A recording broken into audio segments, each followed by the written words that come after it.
What's going on, everybody? Episode 79 of the Primetime Gorehounds on March 8th, 2024.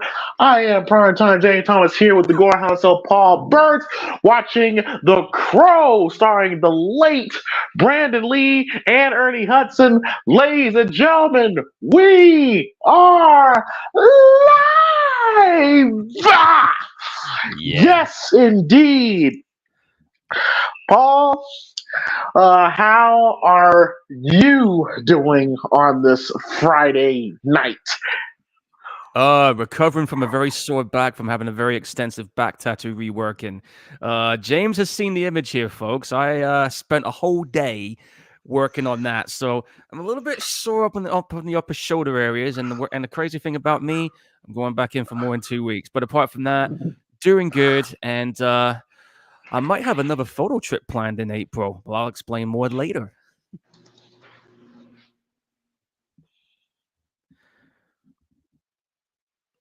That's great. That's great. Yes. Yeah. God forbid you have to remove that shit because goddamn. I don't think I'm removing any of these tattoos anytime soon. When I say I got about 45% of my body tattooed. So you're talking my whole back, which is getting reworked. All of my arms are completely tattooed. My chest has been tattooed to my collarbones, and I got 2 small tattoos on my hands in between my index and thumb. Well, yeah. That's never gonna happen. I think it's impossible at that point. But 22 years, man. yes, indeed. Yes, indeed. Yeah, well, for me, things have been going fantastic for me. Just off for the weekend. Don't really have a show this weekend, so I'm just gonna just chill and relax. But of course, did prime time for Gorehounds. In a relatively good mood. I got greenlit to try something different when it comes to my wrestling career, which I'm looking forward to. You will find that out in the upcoming weeks. But yes, it's a project that I told Paul about, and I told the panel about, and they seem to be on board with it. So looking forward to it.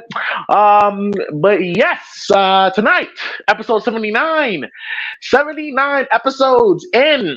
We are watching 1994's The Crow, starring the late Brandon Lee. I will say it is one of the best movies ever. It's a fantastic film. I love the setting. It's been 30 years. Been 30 years. Yes, they're 30 years since. I love the setting. I love the mood. Love the atmosphere. Love the action. But gotta address the elephant in the room. It's a bittersweet film, and I have a love-hate relationship with this movie. I love it, but I hate it at the same time.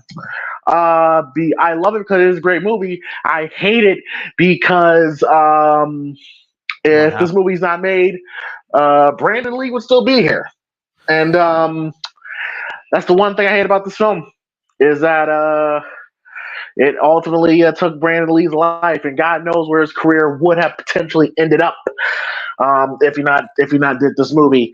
So yeah, it's definitely a bittersweet feeling. I haven't watched this movie in a long time. I guess you could say because of that feeling. But yeah, this is definitely going to be a interesting ride for sure. Oh yeah, like for me, like this movie, it was actually my mum that introduced me to this movie because she actually went to see this movie in the cinema when it first came out back in '94 with a friend, and then when the video came out, I was intrigued to check it out. So, this is my mum's all-time favorite movie, and in a way, it's my favorite movie too because it's the one movie that we both, come back to watching when we looking back on our fond memories and stuff. But yeah, The Crow. What can I say about this movie that hasn't been said? This movie has been influential in more ways than one. I mean, like James was saying earlier, the atmosphere of this movie, the vibe, the story, the characters, everything about this movie was top notch. Hell, even the fucking soundtrack is probably one of the best soundtracks I've heard in any movie, bar none. And it's just, and again, like I said, like James, it's bittersweet for me too, because I mean, if Brandon Lee did survive, man, like who knows where his movie career would end up after being in this movie, because this movie pretty much was gonna shoot him up the fucking stratosphere, if you know what I mean. And yeah, I mean, like I know they did a couple of sequels too. I mean, they did Crow City of Angels, which was okay. Crow Salvation, not bad. Somebody's gonna be like, "What about Wicked Prayer?" Oh, that one doesn't count.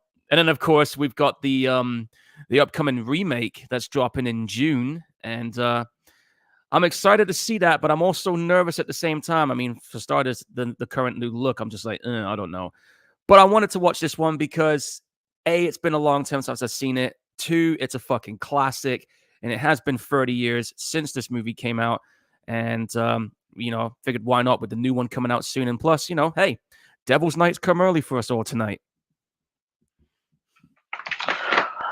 Yeah, yes, indeed. I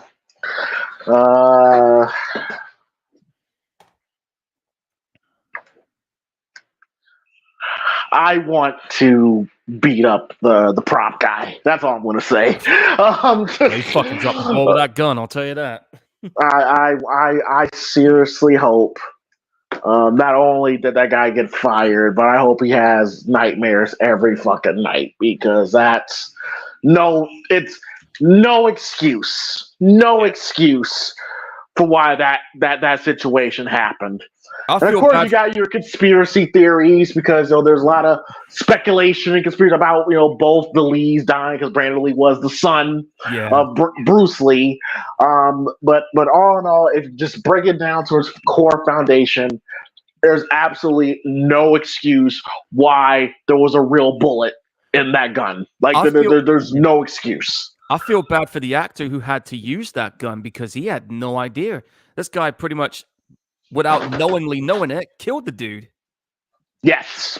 Then that must fuck him up. That'll fuck him up 10 times more than what the prop guy did.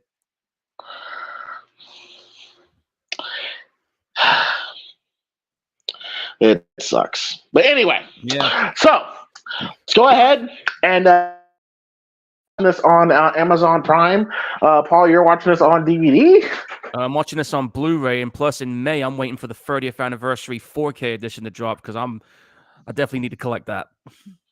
All right, cool. Okay, so of course, here on PrimeTime Gorehounds, you guys could go ahead and watch it along with us, or you can watch it in the archive as well. I'm about 2 seconds in where we see Brandon Lee's name on the screen here. Yep. So yes, indeed. So we watch this movie, we give analysis and live commentary and reactions. Like I said, it's been a long time. So I want to say, if I had to guess, it's probably been about 10, 12 years since I watched this movie. It's been about 4.5 for me. Yeah, it just like I said, it's just not a movie. I just I'll watch it, but I just I have uneasy feelings. But here we go.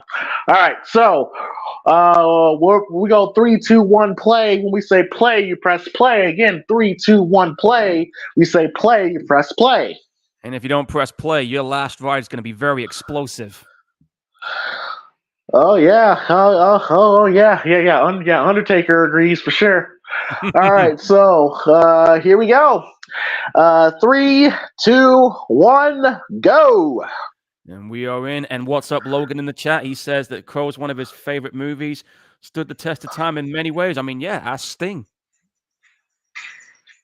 Yes, this movie inspired Sting to change his whole look. Yeah. And completely gave new life to his career. No doubt about it.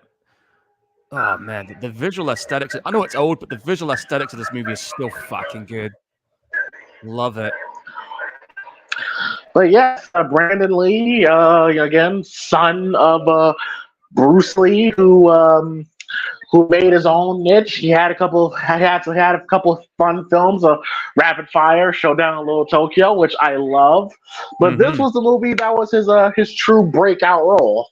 This was his magnum opus. And there's the dude that was in Ghostbusters, Ernie Hudson. Hey, it's Ernie Hudson, not just the dude from Ghostbusters. Show some respect. I was going to say his name, dude. Relax. Okay, relax. All right. That's Winston, bro. I know who it is. I was getting to it. Chill. Hey, you know me. I hold Ghostbusters in high regard. Okay. So do I, man. I mean, like I said, I've got the 2 original movies. I got that recent sequel they did, Afterlife. I'm definitely looking forward to seeing Frozen Empire because those 2 recent movies are the true connected sequels to the original 2, and that's why I stand by those. All right. Oh man, it's kind of strange. It's kind of strange that Brandon Lee looks identical to Sting. That is the interesting thing about this. Like if you told me they were brothers, I would kind of believe it. I would have too if somebody told me that and I never knew. Did you see Sting's last match, by the way? Yeah, I did see the clips on YouTube, and I saw what happened to Darby Allin as well. I was like, fucking hell, bro. It was a good match. I did enjoy it. Yeah, Darby is a very interesting human being. And I thought I was crazy. I used to do crazy shit like that in my younger days. Well, not go through glass, but still. But I am happy, Sting made it out okay, and hey, he went out on his own terms. Yeah, he didn't lose to the Young Bucks, so that's a bonus for me. Oh shit! Fuck the Young Bucks. No secret how much I hate those 2. Yeah, I'm sure CM Punk will approve of your statement. I'm sure he will. Oh man, the opening scene for this is just sets the tone of what's gonna go down. Like already, it's getting that tragic start, Yeah, and it's a common, movie plot. Man getting revenge for the death of him, and yeah. But at the time, it was never done like this before. Never done like this. It was never done like this.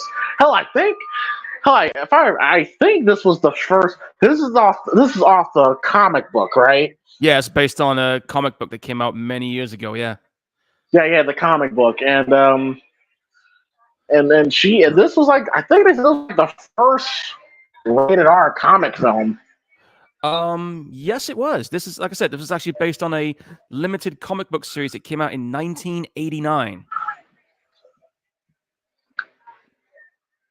It was written by James O'Barr. Oh, here we go.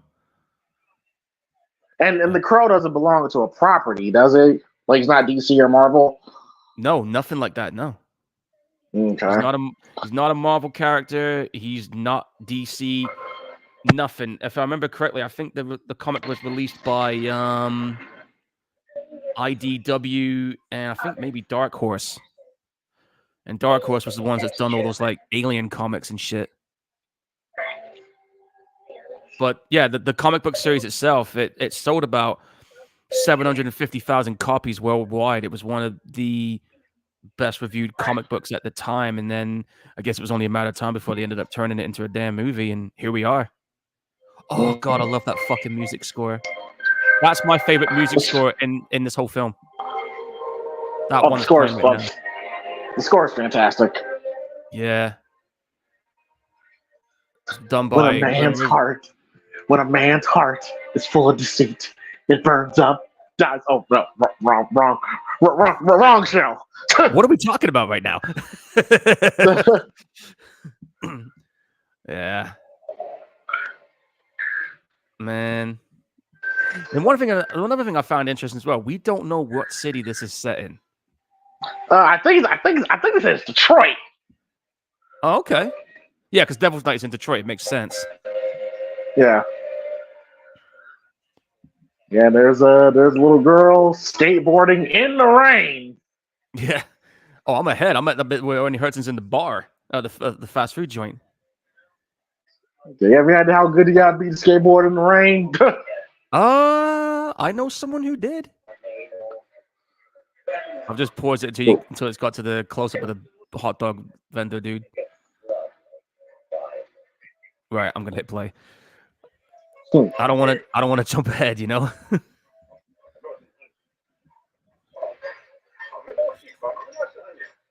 Get some onions on. Yeah, really. Don't get cheap on me. I hate that shit too, man. Like you ask for more to get all cheap. Like Chipotle does that shit all the time. Yeah, like I'm asking for a bacon bap, and all of a sudden I notice there's not enough bacon. I'm like, the fuck? Get some more bacon on there, dude. Come on, what the fuck's wrong with you? I'm paying you good money for it. What's a bacon bap? It's basically a burger bap with bacon in it.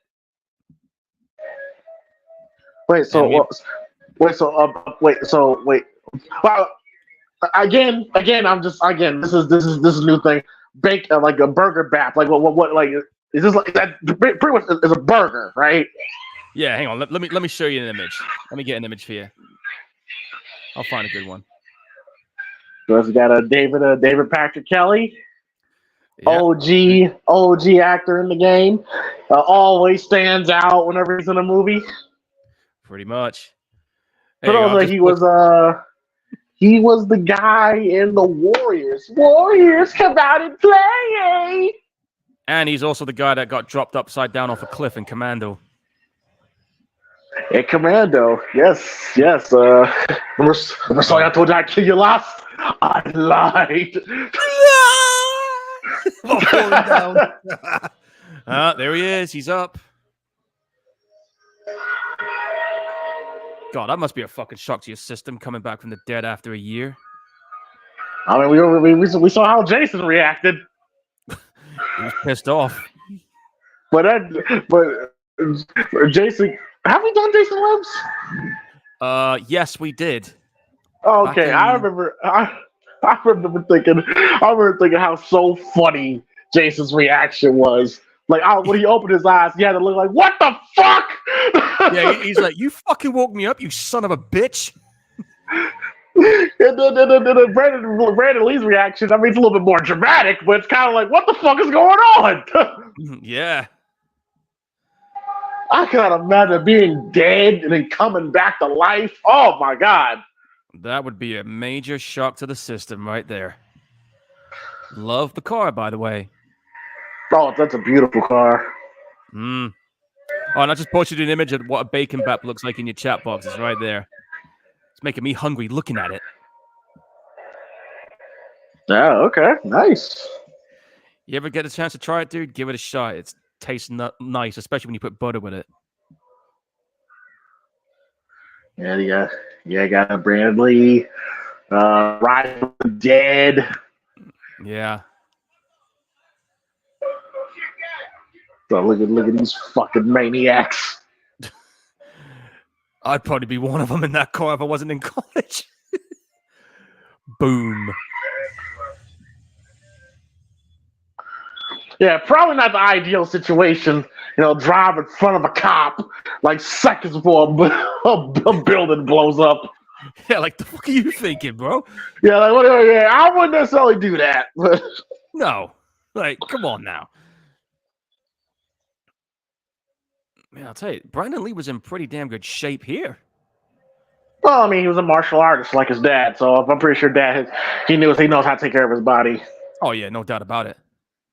Logan says, believe it or not, movie studios reached out to James O'Barr before The Crow was even completed.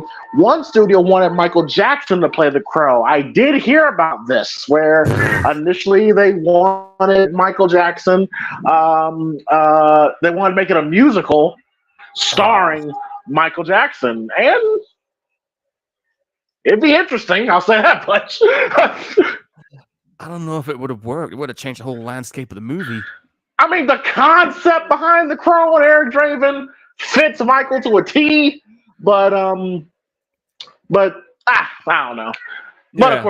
Of course, Michael Jackson. I remember he was meant to play Peter Pan, which later went on to Robin Williams for Hook, and we all know what that happened. We all know what happened with that. All of Hollywood and the music industry turned their backs on him. But yeah, pretty much.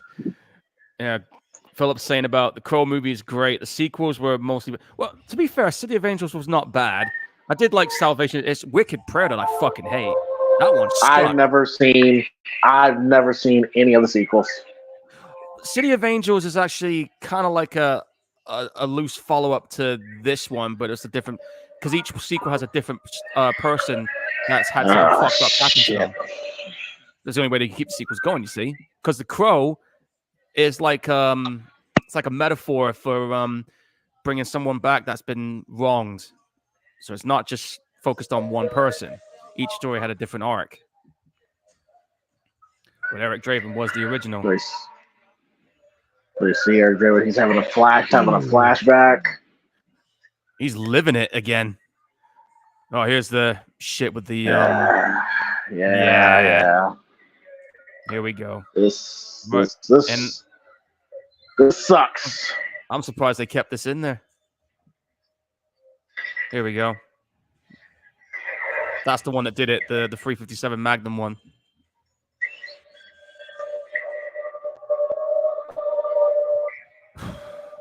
That's rough. Knowing what we know now. Yeah, it's sad to watch. That was a good scene where he just went out the window like that and went back in. And then his hand's all healing up. Yeah, it sucks. It sucks knowing that one person. It goes to show how much one person's mistake can lead to tragic results. Yeah. And these dudes are downing bullets like candy. Fuck. No. Yeah, down and bully, taking shots with bullets. Fucking psychos. And I love it. I love it. Yeah. But yeah, Logan says David Patrick Kelly's an underrated actor. I always pop when I see him in a movie. He's great. He's great. He's great in John Wick. Yeah, whenever I see him, I just be like, "Hey, awesome!" Yeah, no doubt about it. Logan said he's also avoided sequels. Like I said, I have the trilogy. I don't have that. I don't have the fourth one. That one doesn't count to me. But I do have the sequels, and some of them, like I said, I do like them, but they're not as good as the original. I know this, but they're good in their own way. I'll say that much.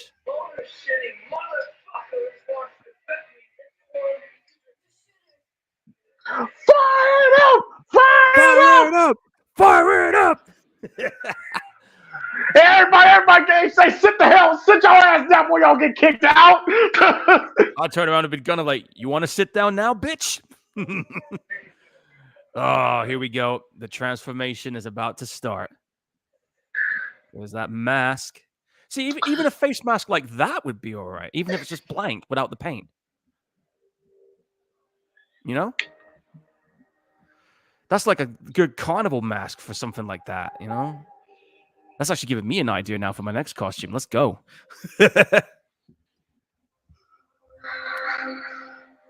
Oh, we've been there when it comes to burning food.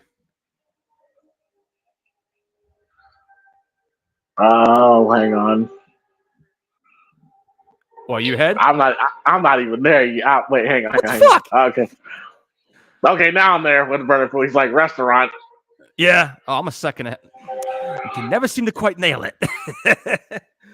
That's all right.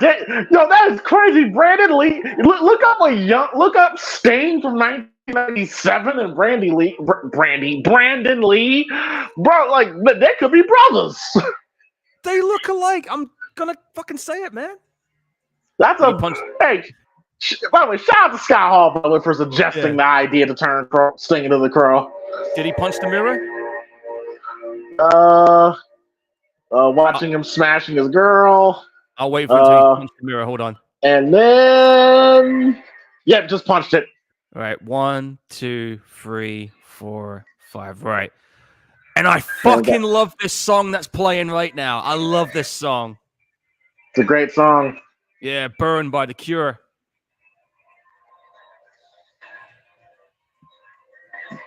Yeah, Oh yeah, my but what? he's using. Oh, I didn't realize. Yeah, he's using his fiance's makeup. Oh, Yeah. nice touch. Oh man, dude. I remember when I first saw this scene come right here. Man, I had fucking goose. Shit, hairs are standing on my arms right now. I don't know if they are for you, but they are for me. Getting that Well, vibe again. it's a great shot when we see him in the silhouette, and then the lightning Yeah, strikes. We see his face. Oh, such a here it badass comes. shot. Here it comes. Right here. That's Fuck awesome. yeah. Fuck That's yeah, awesome. dude. Fucking showtime.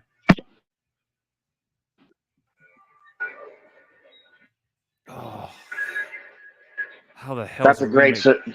That badass shot. I will admit that. Mm-hmm.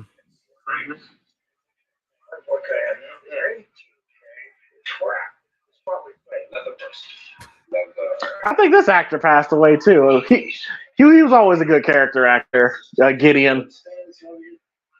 Oh yeah. Oh, by the way, just so you know, I used to have a leather coat just like that. I bet you did. Yep. But now I've got that leather coat that Beta has on The Walking Dead. I got an exact replica.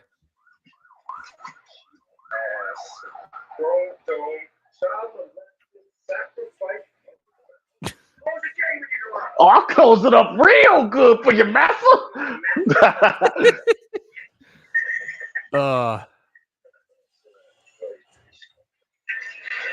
Oh, another cool song playing. This one playing now is from 9 Inch Nails. Oh yeah. The soundtrack is fantastic. They better not change the soundtrack in the new one because I will fucking go mad if they do. You cannot listen, dude. You cannot have a different type of soundtrack for a movie like this. It has to be something similar to this one. Otherwise, it's not going to work. And then we see Brandon Lee on his pretty much on his Batman shit. Yeah. And he's very agile, which with Brandon martial arts it helps. Yeah. Oh, I'm playing this song when the movie's over.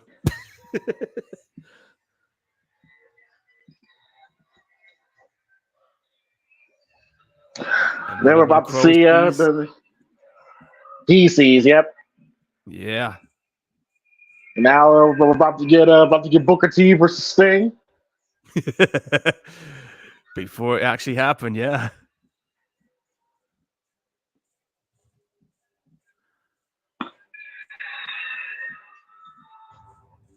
Just gonna drop on in. I love how the Crow is pretty much it's a source for Eric. Yeah, because that's the only thing that's keeping him like pretty much invincible. Clean. That was a clean swanton though. Gotta admit, yeah. That was a clean swanton by Brandon. Oh yeah. Oh, this ain't no crackhead, dude. Called him a crackhead. And I think they said that Brandon intentionally made it a point to not use any of his martial arts. He holds back in the fight scenes actually. Yeah, I did hear about that too, yeah. Yeah, he didn't want to, because it probably wouldn't make sense to the character. No, I wouldn't. Wouldn't at all. Which is great change for him. Yeah, I love that facial expression when he gets punched in the face. He's like, really? no sold it. Yeah. Damn. Yeah, but you can see he's holding back. Yeah. But then again, even when he's not using the martial arts, you can see he's holding back. Yeah. But even if he's not doing the martial arts, he's still fucking being a badass. Oh, here we go.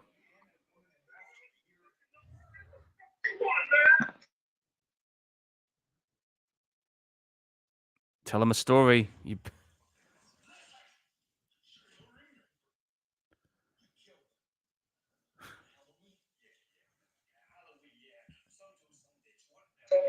Oh, you should be saying that.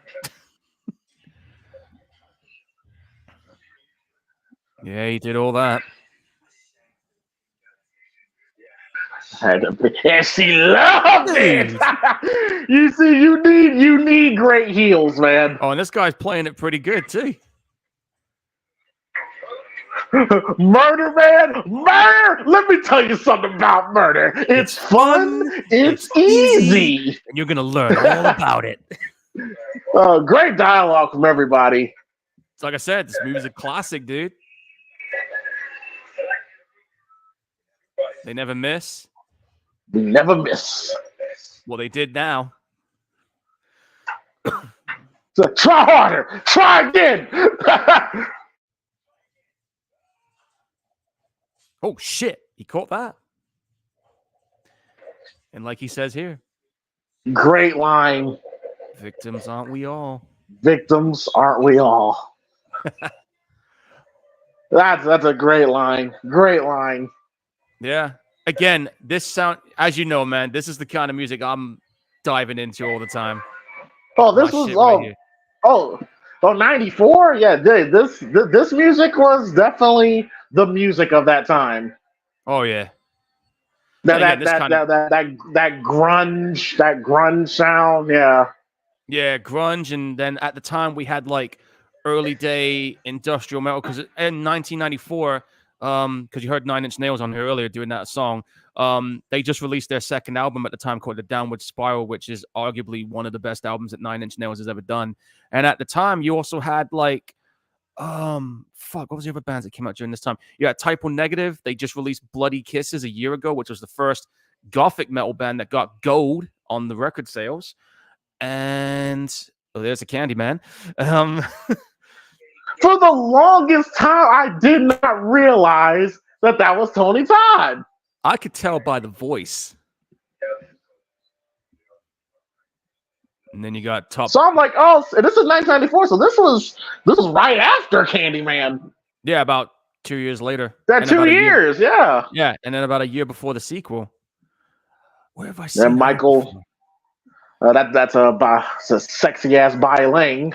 Yeah, she was in. I last saw her in Crank 2. Yeah, and here's the. And got Michael Wincott. Michael Wincott, who I've always been a fan of. Always been a fan of. One of I believe one of Eddie Murphy's most underrated movies, Metro. Dude, Metro's a good movie. People shit on Metro. Why? And to me, it's the real Beverly Hills Cop 3. Fuck the actual film. To me, it's the real Beverly Hills Cop 3. And Michael Wincott he's the villain in that movie.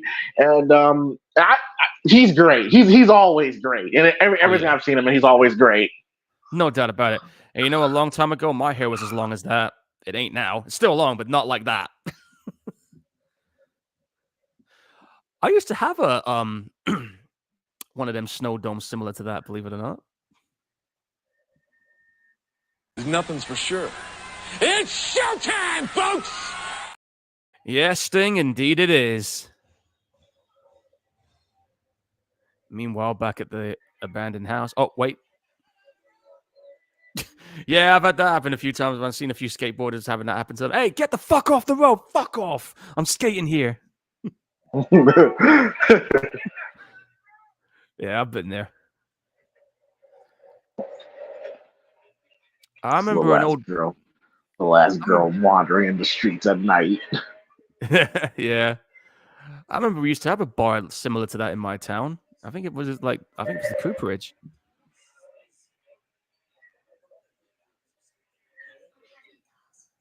Yeah, Michael Massey, Fun Boy. Yeah, we're one to pull the trigger. Yeah. I feel bad for him because I'm guessing that no doubt that fucked him up. Let me see what happened to him after this. I'm gonna have a look. I remember he was on Tales from. I remember him from Tales from the Hood for sure. He was in The Amazing Spider-Man, and I hate to break it to you, but he's been dead for like 8 years. Oh, I knew that. Yeah, I didn't know until now. Fuck cancer. Does they? But yeah, John Pilato, he passed away in 2016 as well. Gideon's such an asshole, man. Yeah. This is one of my favorite scenes of the movie. Oh, this here? That shot of him through the glass is great. That's gnarly.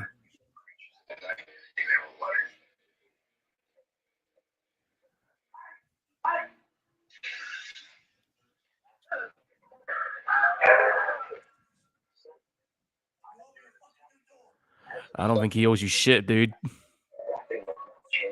Yeah, you're still ahead of me. That's all right, though. God damn. I'm going to pause. I'm going to wait until we said about looking for something. You're trespassing. Now now you owe me a fucking new door. Okay, hang on. I'm going to wait 5 more seconds and then I'll play. Okay. For a quarter. Shit for brains. Shoots him. And he heals. I wish I had that ability. Yeah, the CGI is dodgy, but it's fine. It's fine. Well, this was 30 years ago.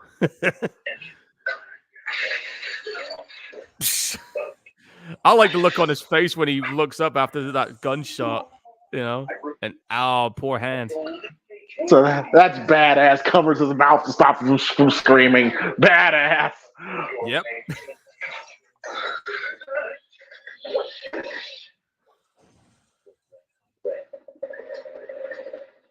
Stab shit out of him.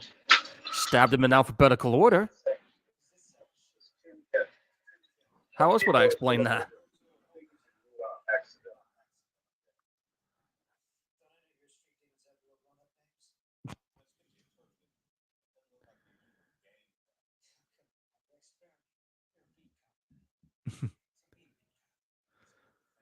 These two clearly don't get along. What's yours?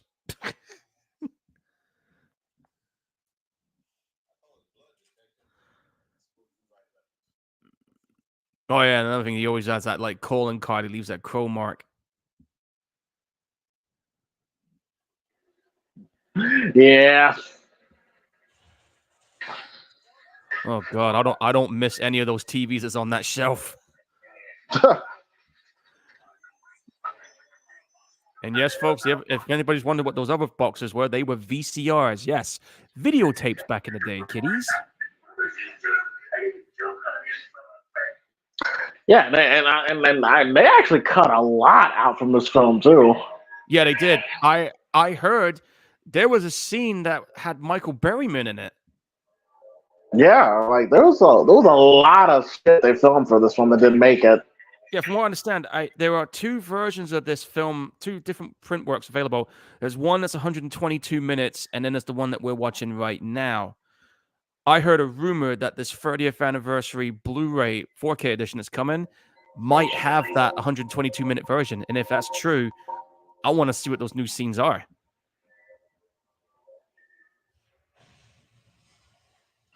Well, he's got his ring back.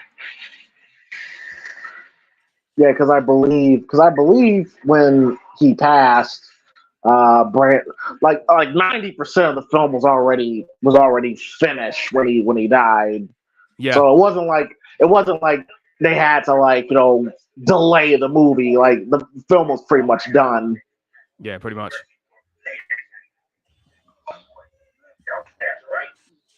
Well, he's got himself a shotgun. He's smashing the place up.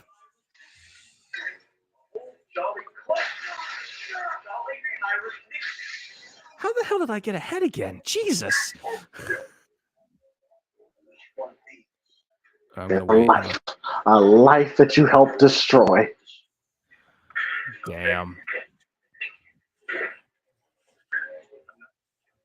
If you're holding a shotgun, your job is to tell the rest of them that death is coming for them. Oh yeah, death's coming for them. It's coming for them, all right. Great line. Yeah. And I love the scene that's coming up next. Oh, it's so awesome when he shoots the gun and the rings come out Yeah. Just the symbolism behind that alone. It's great. Is that gasoline I smell? Is that gasoline I smell? Love it. Love it. I want to run. But Bring just it. the symbolism of the rings, and he's right in front of the building. Oh, so good. God damn. Yes, we did blow shit up back in the day, folks. And we used actual fire, not CG.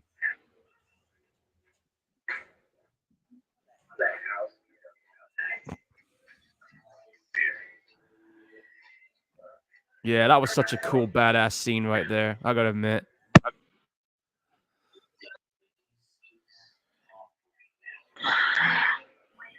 Yeah, kid. I know your mom. Yes, I know your mom was fucked up. I can't do nothing about it. Oh God, man, it's just you move, you're dead. Let's say I am dead and I move. He's so charismatic. Yeah, he still was, man. He was very charismatic. You ain't gonna see anybody like that again. No, I mean, do I believe Skarsgård can pull it off? Absolutely, I think he can pull it off.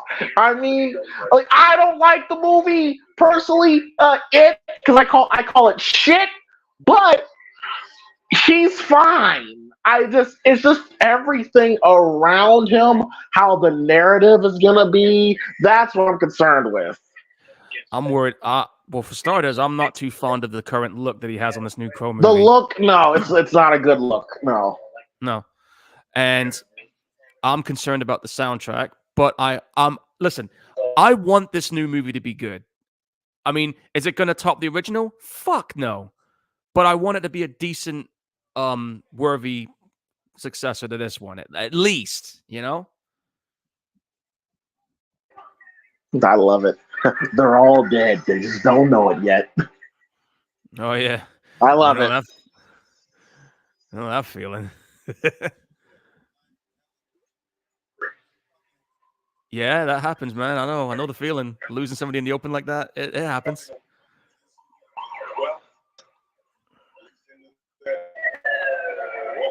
I don't ever remember seeing cop cars with big ass numbers on the bonnet like that. And I love Ernie Hudson's and Eric Draven's relationship. Kind of like it got like a Batman / Gordon like relationship. Yeah, Like Ernie Hudson's very important in this film. When there's so much darkness around this film. He's like the one light of the movie, Ernie Hudson. Like he's very important in this movie. Oh, we're having eyeball for dinner?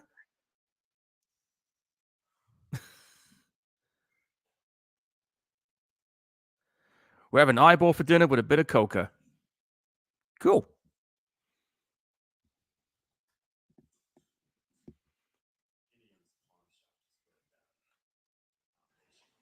Either Tony Todd is really tall or David Patrick Kelly is really short. Well, I think if I remember correctly, I think Tony Todd is about 6'4". He's a big dude.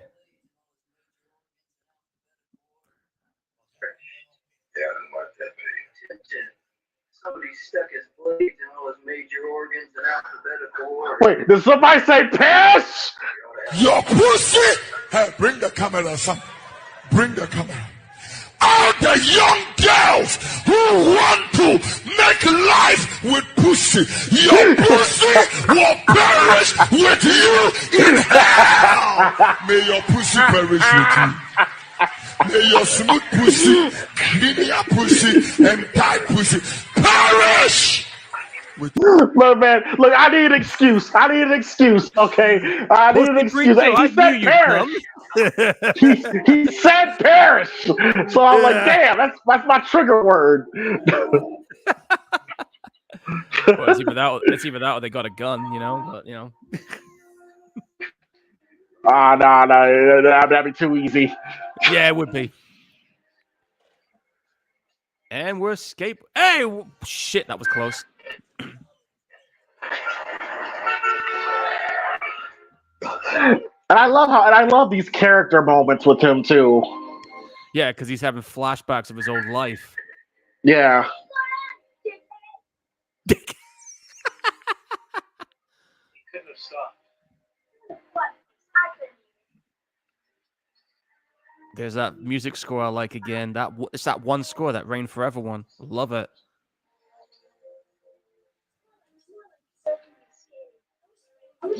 Motionless Zombie says, "Hey guys, I love this movie.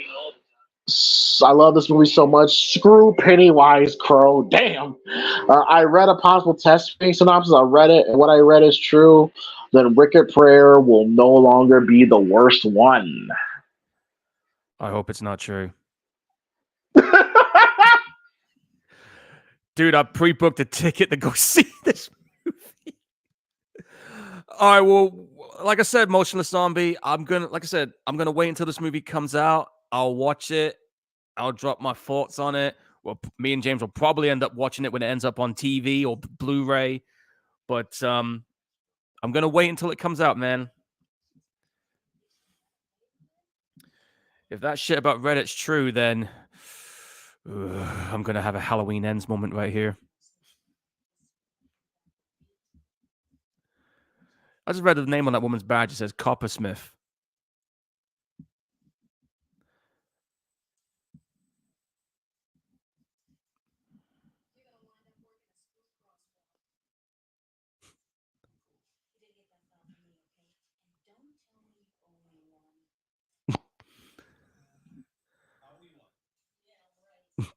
Well, he did say it.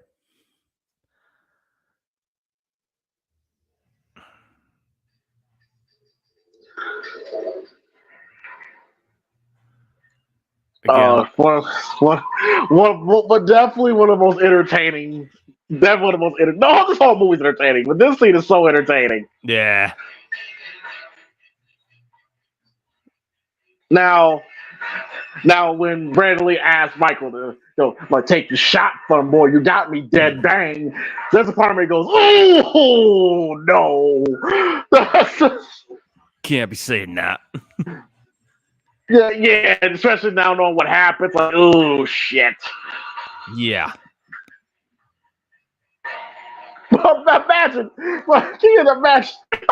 just seeing that, Paul. There's a random ass motherfucker coming through your window with white face paint. Oh, with a I'd be guitar. well, first week I'm going to be like, hey, nice guitar. Where would I get one? First thought is, why the fuck is Sting in my living room? Yeah, like, whoa, what are you here for? Did I do anything? I hope I didn't do anything wrong. I don't want to die just yet, but I'm not in the NWO. No, I'm not in that crew yet. He says here, fun boy. For the longest time, I thought he said here, fuck boy. I thought he said here, fuck boy. It almost sounded like it, yeah. When he said here, fun boy, I thought he said fuck boy. I'm like, that's hilarious. Yeah.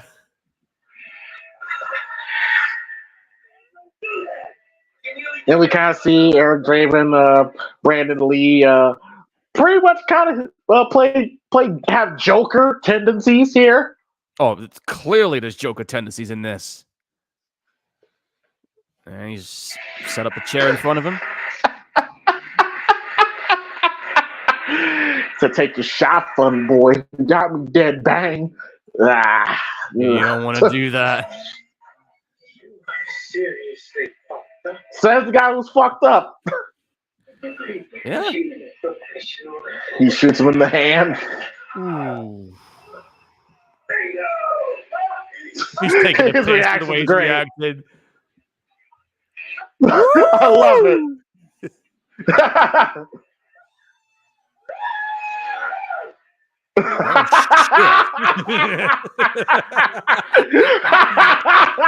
Well, that didn't work. Walks into a hotel. And he's like, ow. Ow.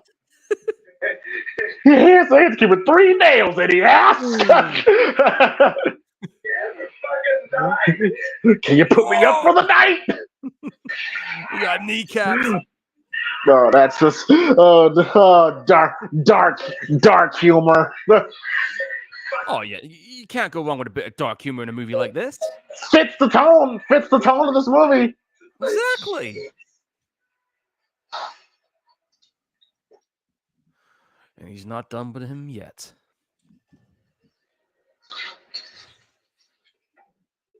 Do you think Steve Borden, Sting, could clearly he could, but in this movie version, he could pull off the Eric Draven Sting character? Oh fuck yeah, without question, he would have done it. No, could he pull it off? Yeah, he could pull it off. Okay. Because keep in mind, when this movie came out, this movie was the movie everybody was talking about back in the day. So when you had Sting rocking that look, it was like, well, shit, you know? Yeah. And squeezing the shit out of her. Yeah, that's right. Yeah, because her daughter was friends with him and Shelly. Yeah. Yeah. Because whenever her mom would be out in the streets, she would hang out with them. Exactly.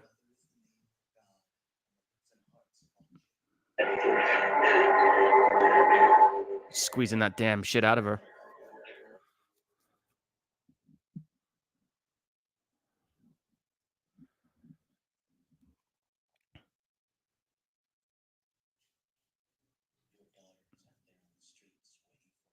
Yeah, so you might want to be a mom right now. I think there's a deleted scene here where there's actually more. Like Michael Massey and the Crow actually think, damn, she got some big ass titties. But there's actually like a little bit of a fight scene, like right here. Yeah, I did hear about that. Like I said, I'm hoping it's on the 4K edition, which is coming out in May, and I think it's. And if I remember right, I think it's Paramount that's releasing it. Fill it up yourself, macho man. Dude,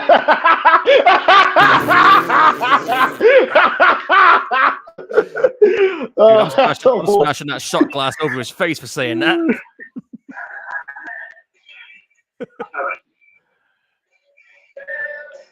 I think that's Scotch on the rocks.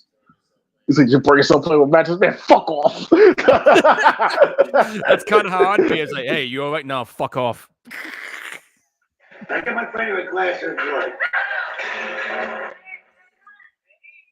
Well, there she goes. She's out of here.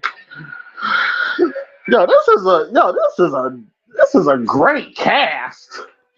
Oh yeah, dude, the director definitely great cast. Like I said, this movie hit all the right notes and it fired on all cylinders. You had the right people involved in terms of actors and the writers and directors, and this is what we got.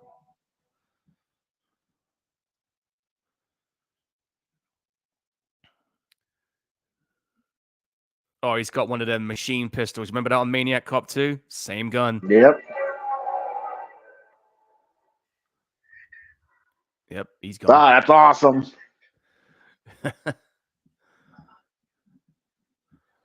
Did you hear him laughing there?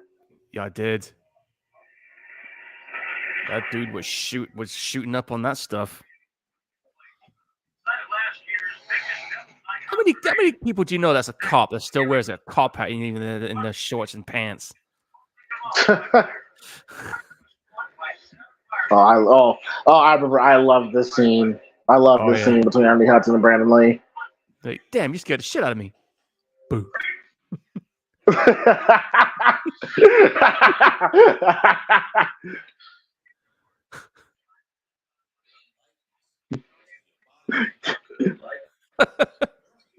I like how he has some personality, he has a sense of humor to him. Like, you still have your hat on.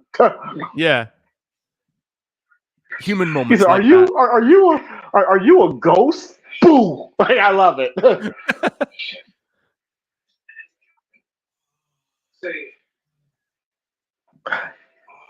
It's just the small stuff that Brandon's doing, like how he's reacting to when he picks up the beer, how he's looking at it, like he feels like a dead person trying to get acquainted to the real world again. Yeah, like he's trying to Like fit he can't even enjoy a beer, so he handed it to him. Yeah, I mean, how shitty is that? Not being able to enjoy your favorite drink.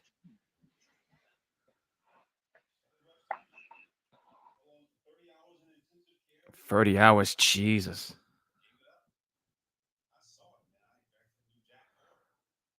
Yeah, and there's another thing too. He can see what they see.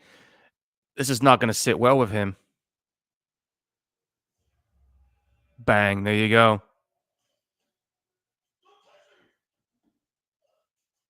Damn.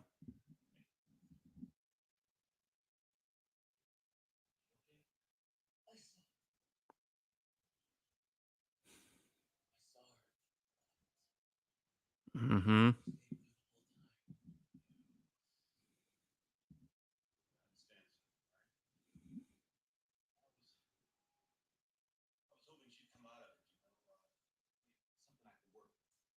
Yeah, you're right. This is a Yeah, movie. Brandon was a really good actor. Like he was a really good actor. He was really good, man. And it clearly showed in this movie.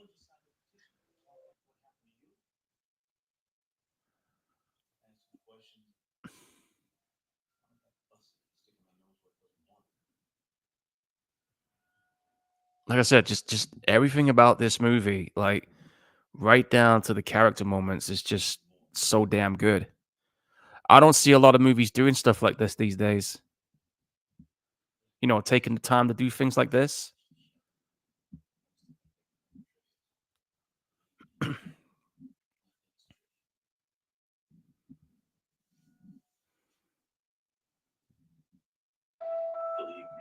Nothing is trivial. Yeah, you're right about that. Another great line.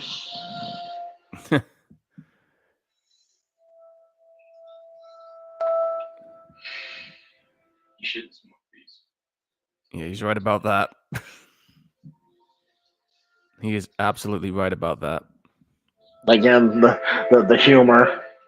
And again, I love this. I love this moment. Like I thought I could use your front door. Yeah, I'll just use your front door for now.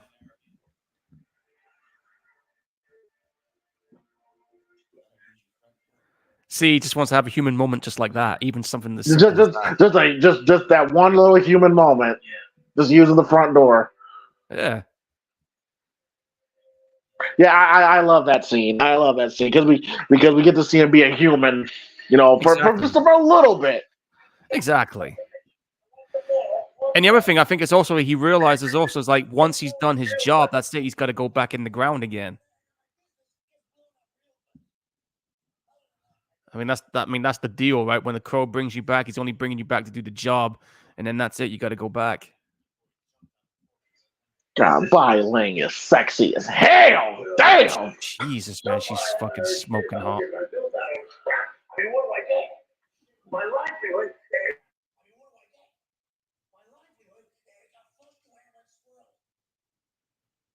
Yeah, Michael Wincott, he just has that voice. He just has that voice you just recognize. I like his voice, believe it or not. Oh, his voice. Oh, it's villain. It's villain. Like he's forever gonna be typecast as a villain. Yeah.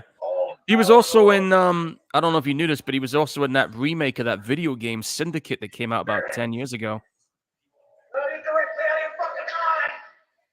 And the most recent movie he was in, which I haven't seen yet, and that's Nope. Most important things I learned from my sister.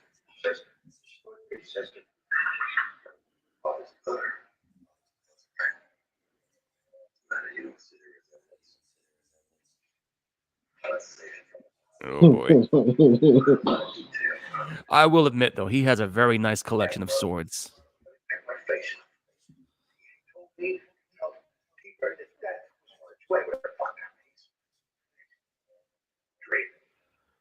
I forgot what this dude's name, but even he's great in this little role.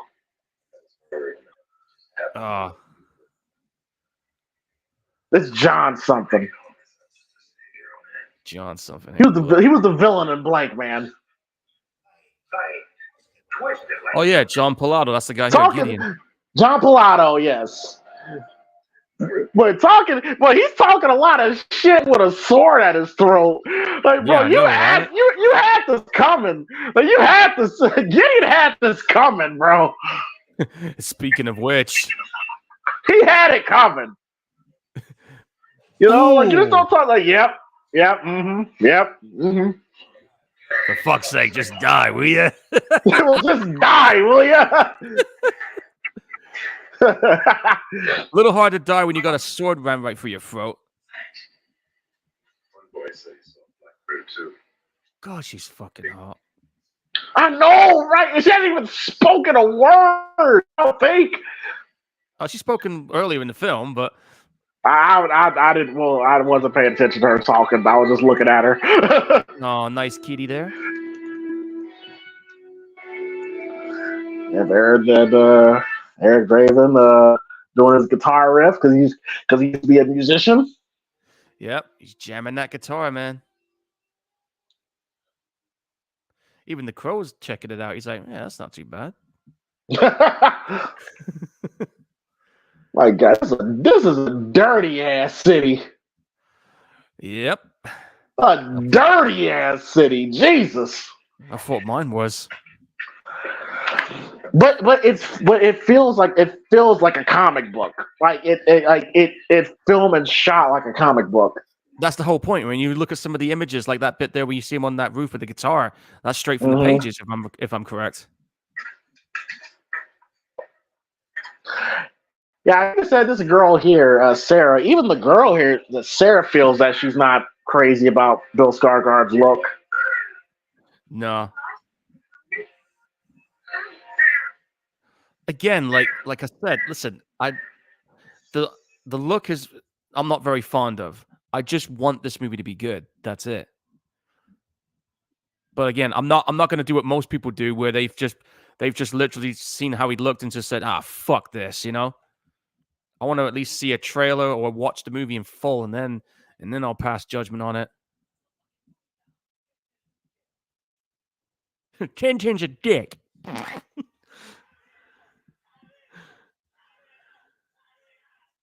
He hated Tintin. Yeah.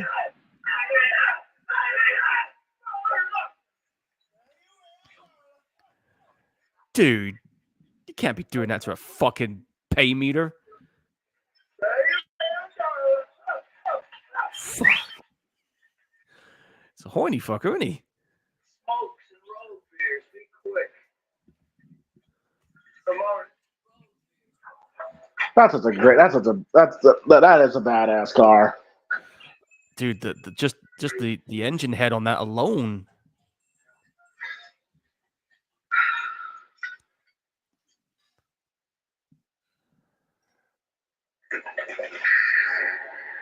Nope. If I remember correctly, didn't it like start becoming like Sting's thing? You know, having a crow with him.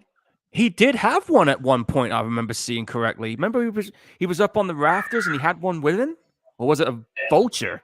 I think that was a vulture. He had something. It was a big ass bird. I'll give it that. But yeah, folks, if you guys weren't old enough to see WCW back in its day and saw Sting at that time, you were missing out. Luckily for me and James, we were lucky enough to see it as it happened. Oh shit! Bit of a GTA moment there.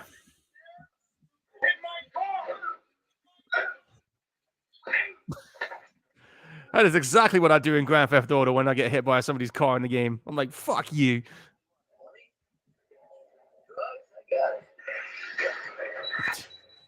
Oh, he doesn't want any of that, man. Money doesn't mean shit to him.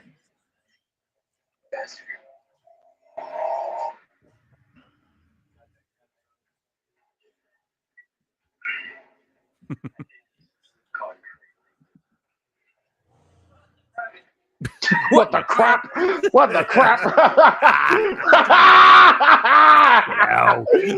Man, yeah, look, man, have hot coffee on you, man.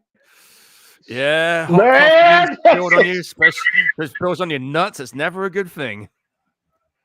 Yeah, have a hot coffee poured on you, man. That will fuck your day up. No kidding. Love that cinema shot right there.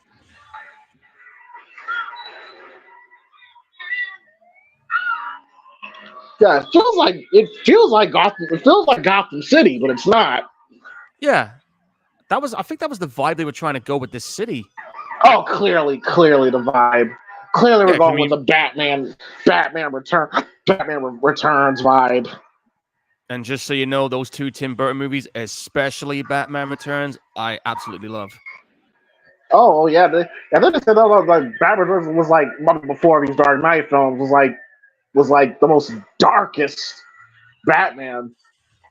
Oh, dude, Batman Returns was so damn dark, but that's what I loved about it. I mean, I loved Catwoman's look. I loved Danny DeVito as Penguin. I mean, he did a kick-ass job in that film, and that's why they did what they did with Batman Forever and made it all campy and shit. And that's why I don't even acknowledge those two films. I don't acknowledge Batman Forever or Batman Returns. For me, it's the Tim Burton ones, Nolan's trilogy, that recent one. That's it. Oh, I love this scene. Well, remember what I said? What happens if you don't press play? Here it is. Oh, David Patrick Kelly's so good in this scene when it sets in who he is and that music that plays. Oh Yeah. God, so good. He's like, there ain't no coming back. And Brandon Lee, he passed away at this point. This is a stunt guy at this point. They use stock footage here, but the fact he doesn't say a word in this scene is great. Actually, I think it was a stunt woman, from what I heard. Because look at the hands. Again, that music. I knew you. I knew you. I love it. Yeah. Yeah, you can see it's not the same footage. Exactly. Those close-up shots of Brandon Lee. But it works. It still works. Yeah, it still works. Absolutely. Nowadays, you can just CG a person's face in a film.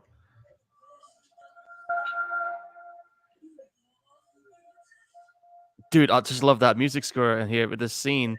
Just sets it up. Well, there goes a grenade. And he's just like, bye-bye. Great performance by David Patrick Kelly here. Great performance. Yeah, definite. And there he goes. Oh, that was a good car, too. Yeah, but this is Daredevil completely stole this moment. It obviously did. That should have been the thumbnail. I mean, that there is iconic. That image right there, where he just sets fire, and you see the crow. Oh man, just a fuck. Such a good moment there for that scene. Yeah. Brandon Lee at this point, died. Yeah, he was gone at that point. But it worked. Still worked. Yep. And now Candyman's checking the grave.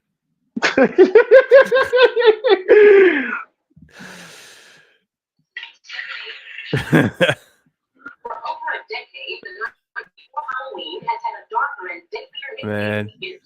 Devil's Night, the name given to what has become an annual plague of arson. Yeah, and Devil's Night still happens even today. Oh, I gotta ask MG about that because I didn't know Devil's Night was actually a thing. Oh, it is. It definitely is. Because I know that there's a band that's from Flint, Michigan called King 810, and they usually have their annual Devil's Night show in their hometown. Yeah, there's Darla trying to be a mom. Well, she has to now after what happened. I mean, the crows scared the crap out of her. Fucking sobered her ass up quick. At least she's trying, right? She's trying. I'll give her that. Yeah. Don't forget it. Oh God, I wish I did win the lottery. Over easy.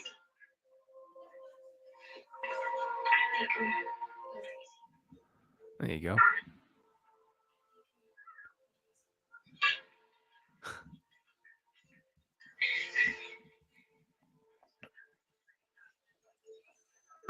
Okay, all right, nice little moment there. Hey, you can't go wrong with that. Oh, here's Detective Dickhead.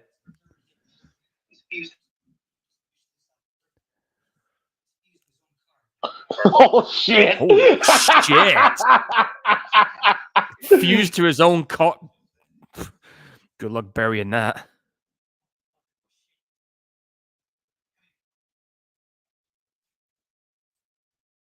Yeah, I'm just reading up the scene about Michael Berryman.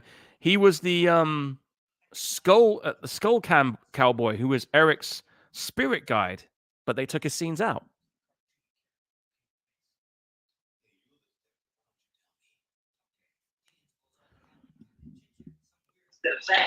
Yeah, they cut a lot of stuff out. Again, like I said, I hope it's on that 4K. I didn't want to interrupt you. It sounded good. You gotta write that shit down. Right, smart ass. The captain's got a little love waiting for you. Oh, you know they mean biz when they're calling somebody a smart ass. Suspension. For what? Misconduct.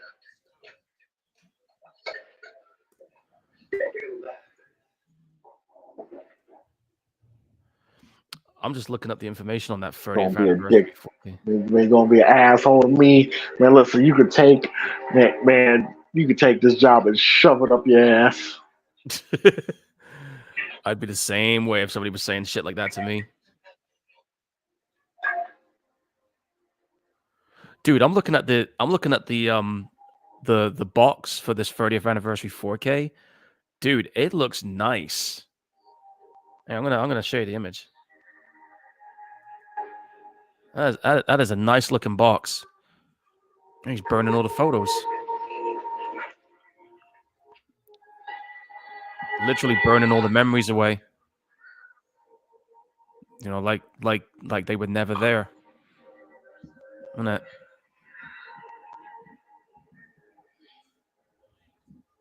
And I buy their relationship.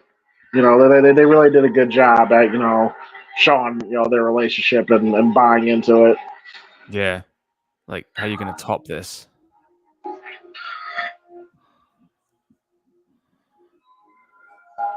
So we're gonna have to have the crow look like a mumble rapper, and we'll just go from there. Again, I don't like his fucking look. I just no, fuck it. I'll talk about it when we're done watching this.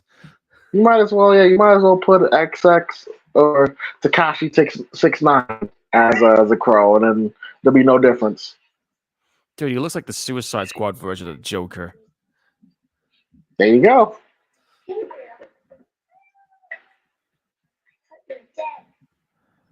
Oh, I miss having a cat of my own.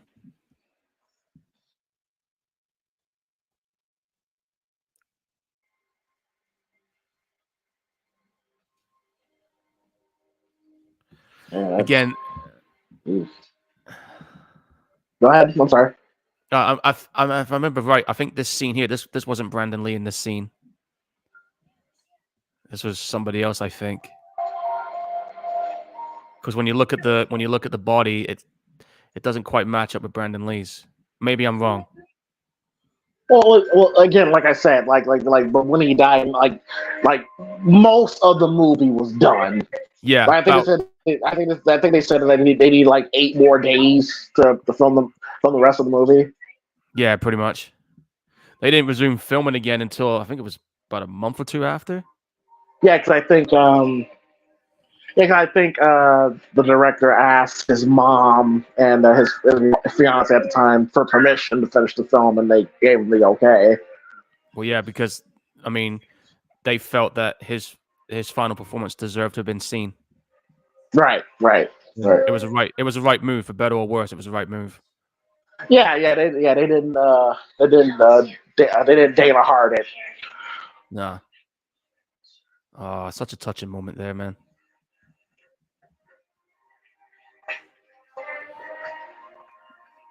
And if I remember correctly, I think that's Brandon Lee there. and if I remember correctly, I think that was the last scene they filmed.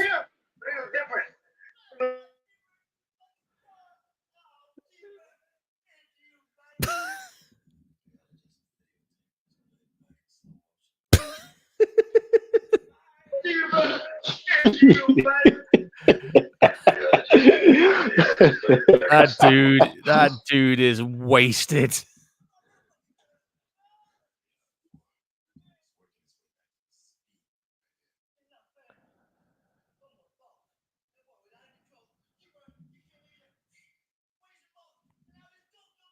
Dude, slow down so we can understand what you're saying, or you get yourself bitch slapped like that. Doesn't mean it was Top Dollar right now, almost rocking a V for Vendetta look here. Am I the only one that kind of noticed that? Like anytime I see Bai Ling on the screen, I just go silent. Sorry. I noticed. I'm gonna have to pick another movie that she's involved in, and I might know just the one too.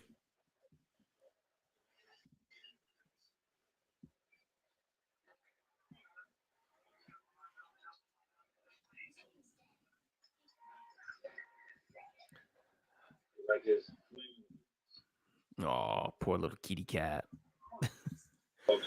But yeah, if anyone who's just tuned in, we are checking out the original 1994 classic, The Crow. And we are about a good solid 1 hour and 4 minutes, or 1 hour and 5 minutes in, and we've got about 32 minutes left. Outside of the dodgy CGI, this movie has aged very well. Like I said, Logan said it on here It too. still looks good. It still looks good. Yeah, I mean, Logan said it on here too. This movie has stood the test of time. That is a fucking hot ass guitar. I am not gonna lie.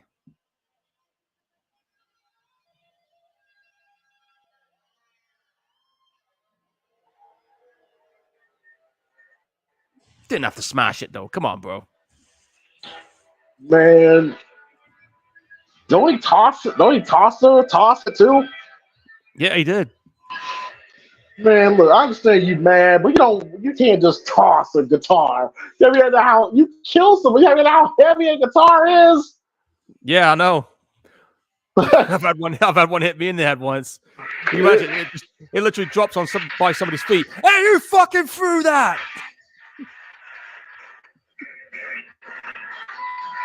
No, the cinematography is beautiful. Oh yeah. I'm trying to think who this is playing. I know I've seen them before. That's an actual band playing. I've forgotten the damn name of them. It's been a long time since I heard their stuff. Yeah, this was the music of that time. Like I said, the music better be similar to this on the new one.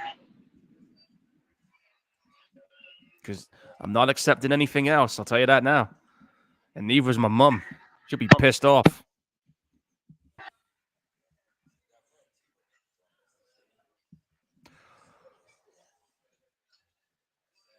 The troops getting ready. Well, it is Devil's Night. This is such a better that shot of violin. Salute to the director. Hey, give a shout out to Alex Perez. Oh, this scene is so badass. Oh yeah. We're about to get right on it. Like the pretty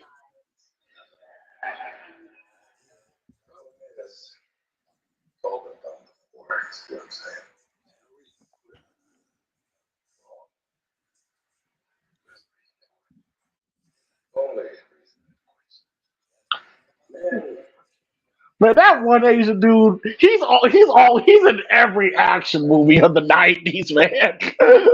Yeah, I was about to say. I've He's seen in this. every action film of the 90s. Like, Jesus. Anarchy. Now that's fun. You know that dialogue you just heard. That was actually the opening track for "Chaos Is My Life" by a punk band called Exploited. Nice. It's a good song too. Oh, here we go. He's getting ready to pounce. Chaos. Yeah, you're way ahead of me. Motherfucker, this fucking Blu-ray.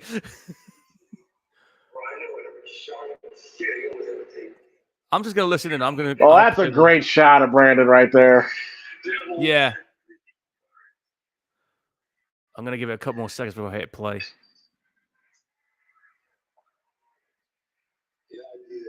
There. So you might be ahead this time, and I'll be slightly behind, but I'll take it. Okay.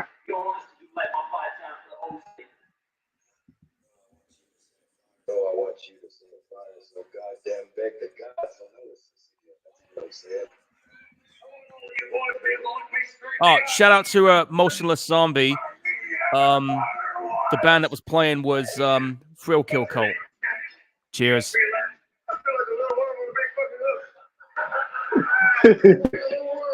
Like a little worm on a big fucking hook. How did I get in here? Michael Wincott is so underrated. He didn't get his flowers sometimes. He doesn't.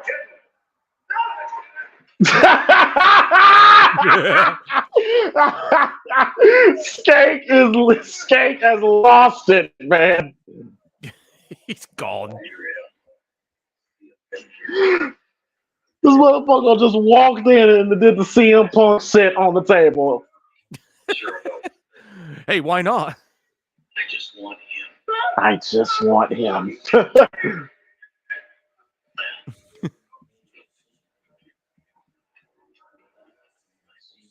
Okay. No, this is such a badass scene. That had to hurt. Ooh, that had to hurt.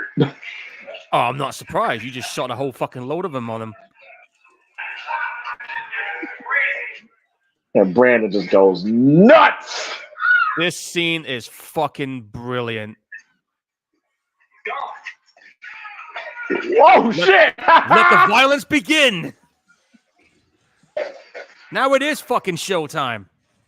And what's great is that he's killing all these motherfuckers and they're shooting the shit out of him, but no effect. Oh, it's not working on him.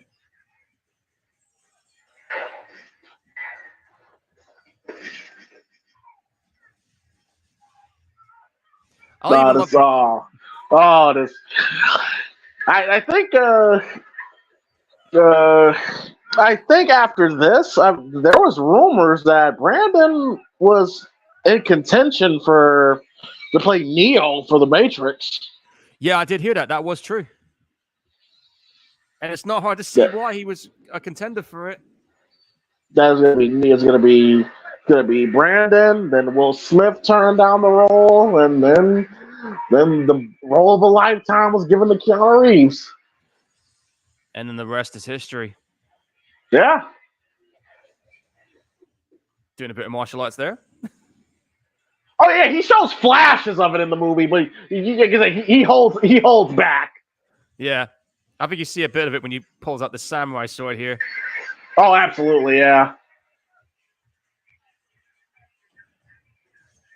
Again, keep in mind they're shooting him. They're all shooting him, and it's not working. Nothing is working. He's just walking through that shit. Like you said, you're all gonna die here. Well, show's over. And I love the sound effect of that gunfight. That's actually my favorite sound effect for a gunshot. I do like that one.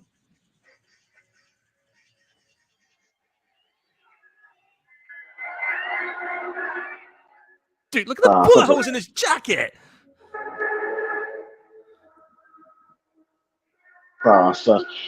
That was a badass scene. I just love it, man. Oh shit! Today's not a good day to be a bad guy.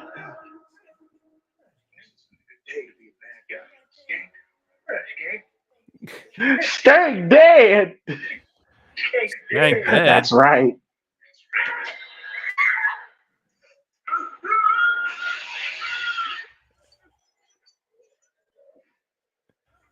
He is now.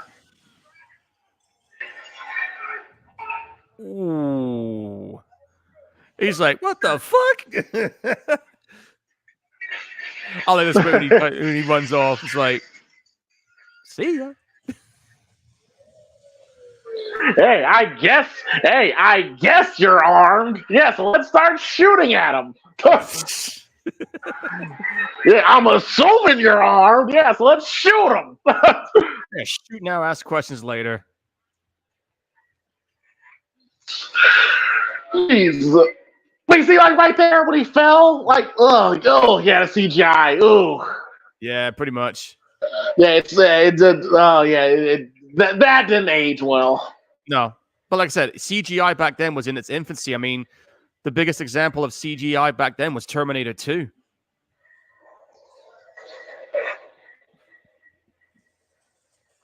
I guess you could say CG really didn't take hold on a lot of films and improved until, I don't know, maybe films like Twister showed up and The Matrix. That's when we started to see the CG effects, drastically changing. Yeah, for sure.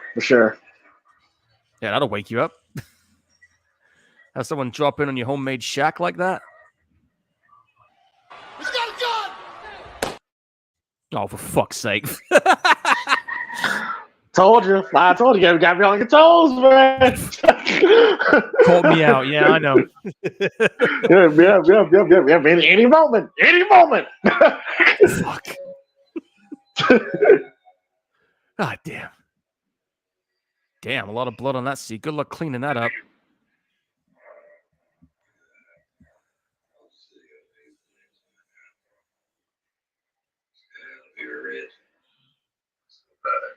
Well, I guess Devil's Night got canceled this year.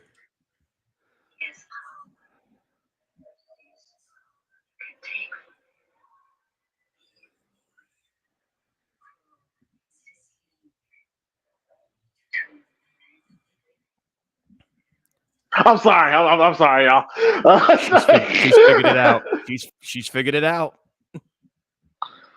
I'll give her something to figure out. Oh, I bet you will. And I'm not really into Asian women like that, but just like, wow, oh shit. Dude, it's fucking Bai Ling. I mean, come on.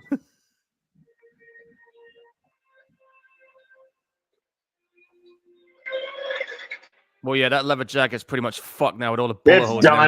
It's done. Fuck. Nice little, I guess you could say another human moment here.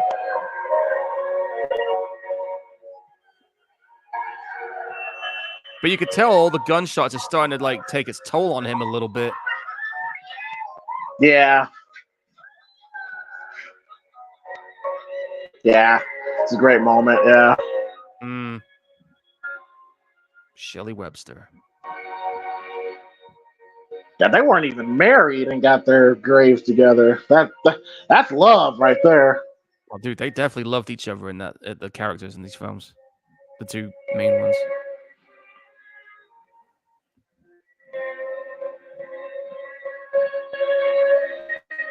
I'm amazed his face paint has not worn out after being in the rain for too long and getting shot up and caught in fights. Must be some good makeup. Yeah, fortunately, Sting always had that problem. Yeah, every time after his matches, man, you see Steve, man. Yeah, you can see him at that point. I will tell you though, when it came to me and putting face paint on for my costume, I had this army camo face paint so I could black out my eyes. I didn't take into account just how durable it was because it's sweat proof and waterproof. So trying to wash my face off, you can guess. So I had to literally use like hot water and shampoo. So I had to put it on my face and my eye, on my eyelids as well. So burned my eyes a few times with shampoo. So it's like, but is what it is. Nice little moment there as well. God, this movie has plenty of nice moments like that. Yep, human moments. Yep. Yeah.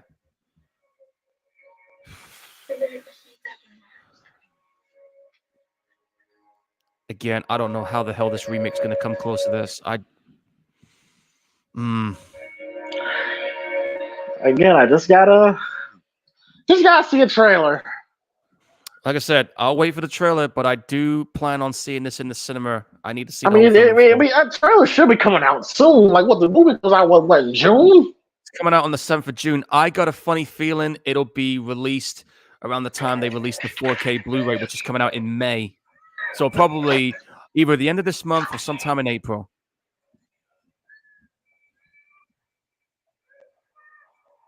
Who the fuck's gonna play the villain? I don't even know what the name of the villain's gonna be in the new one. Help! Help! Candyman got me! Don't say his name 5 times. You'll be fine.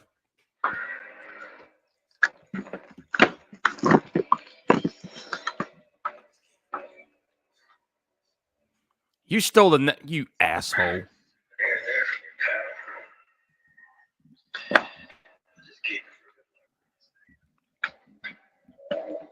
Dude.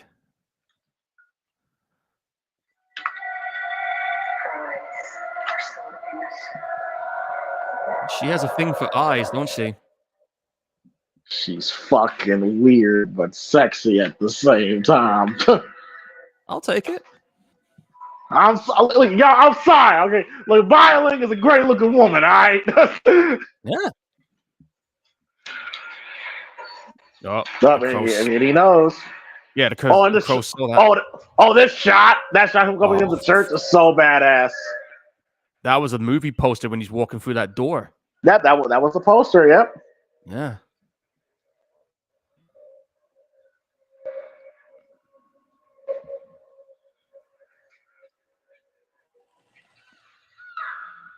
Candyman's about to shoot. Fuck. Got him. Didn't completely kill the crow, but knocked him down. Fuck, dead. Fuck, I'm dead. That's exactly what that crow was thinking. He's a microwave cop's great. Yeah, man. Bang! Fuck, I'm dead. Ooh. And this time he felt that. Yeah, but he feels it. He feels it there. Like he says, "Oh fuck." He says, "Oh fuck." He knows. He knows it's up. The jig is up. It seemed to me that I really Ooh. Yep, he's not feeling pain. Yep. And then I don't think he planned on feeling that again.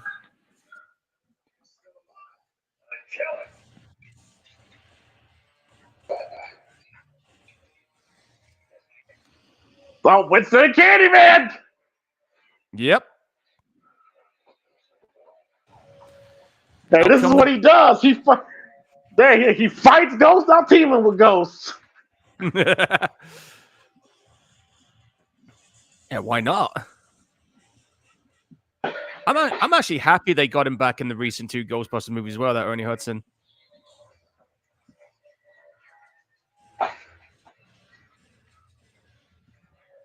I like Ernie Hudson he getting the badass moment. Love it.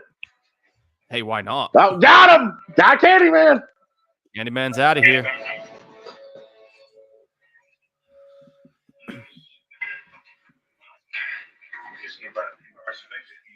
shut up again.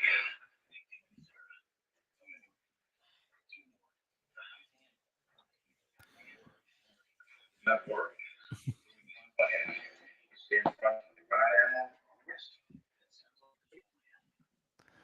Yeah. Yeah, I love his personality. Yeah.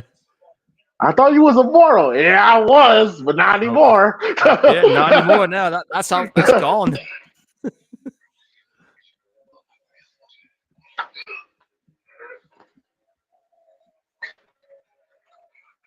Ooh.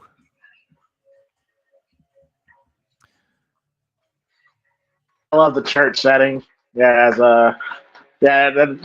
always a great Very, setting for a third act. very gothic looking too. Kind of reminds me of that church on Batman, the Jack Nicholson one. That and Nightmare on Elm Street 4. Yeah. Yeah, that too. Welcome to Wonderland, Alice.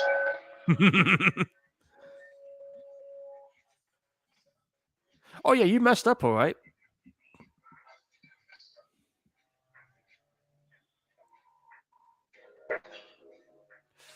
Everybody else just got shot. Well, now the paint's starting to come off. Notice how we started coming. Notice how we started becoming mortal. The paint starting. This actual face starting to come through. Yeah, I did notice that too. Oh my gosh, she's so fine. She's smoking hot.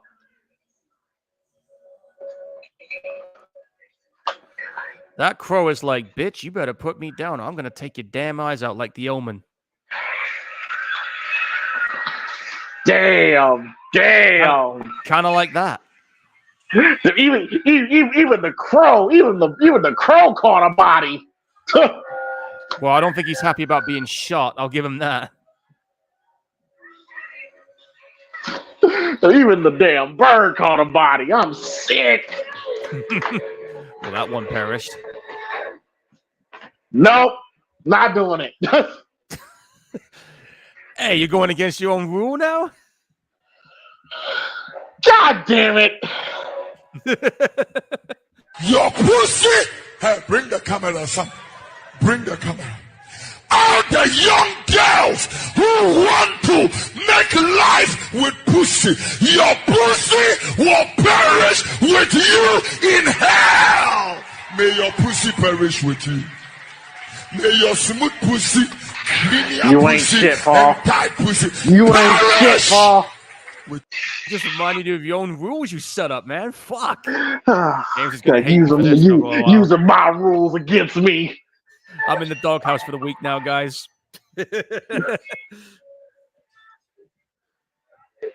Whoa. Meanwhile, back to the fight.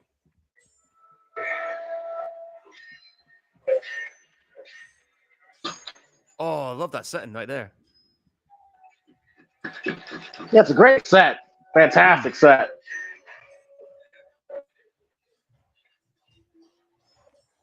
Man, he is relentless with that sword play.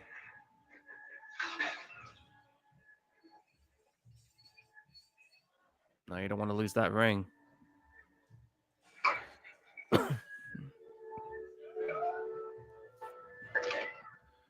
Oh, shit.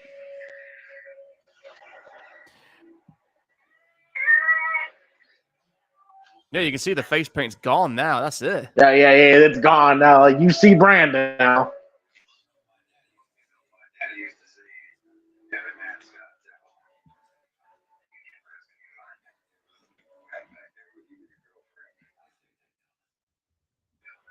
Every man's got a devil, can't rest till you find him. Great quote. I love that line.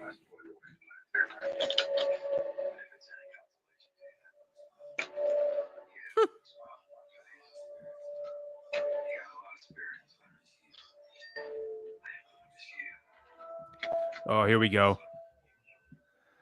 He looks just like Bruce. That is, yeah, I know, right? He looks just like him. Dead ringer. Oh, damn, he's fucking him up. Woo!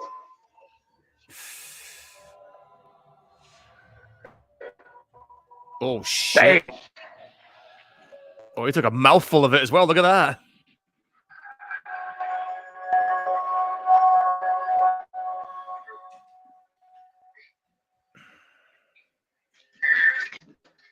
Well, He did what he had to do. He's done his job.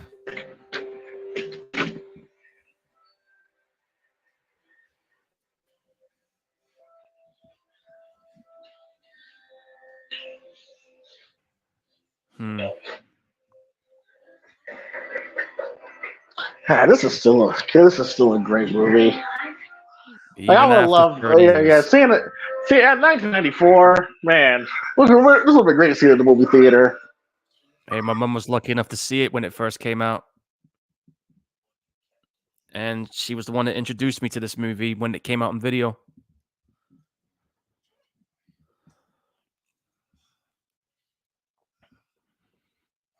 I was only 10 when this came out as well.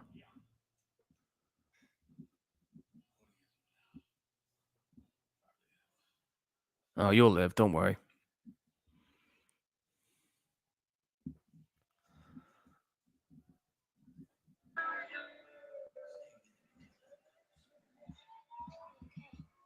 Yeah, like I said, Ernie Hudson's very important to this movie. Yeah, definite. Super important. And here we go. He's about to, I guess you could say, go back home. Yeah, his job's finished. It's heartbreaking, man.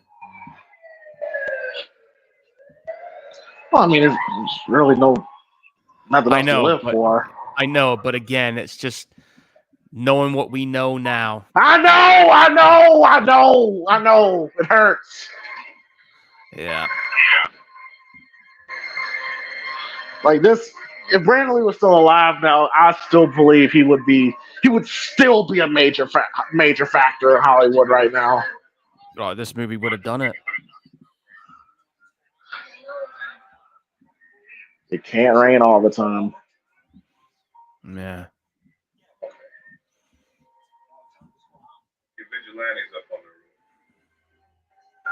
Oh man, here's that music score again. Fuck.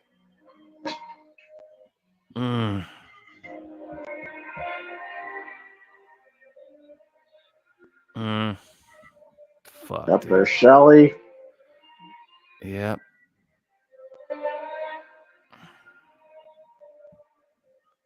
It's time to go home, dude.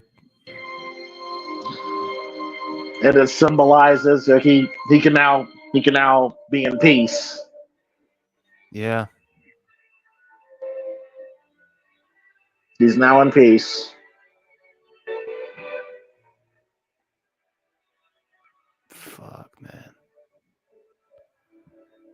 And he's back in his grave.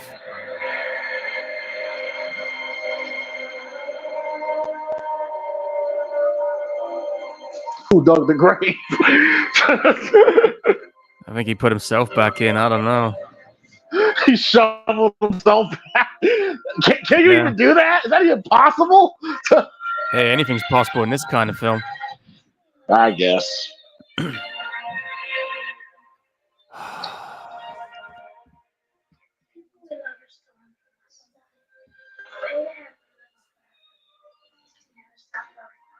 From the ashes of a once great man comes a dark warrior, a ruler of good, but a mission of justice. This is Sting. For Brandon and Elsa. Damn. Yep, and there's the crow. Oh, man. I'm going to let you go first because I need to use a bathroom. I'll be right back. I need a minute. You're first. Well, man, this movie's great. You know, from everything from the set, from the mood, the atmosphere, the style, the filmmaking. Just the one thing that just sucks, just that looming dark cloud over the film about, of what happened. But shit, you can kind of say that this whole Crow project is cursed, because how many sequels have we had that most people say is trash?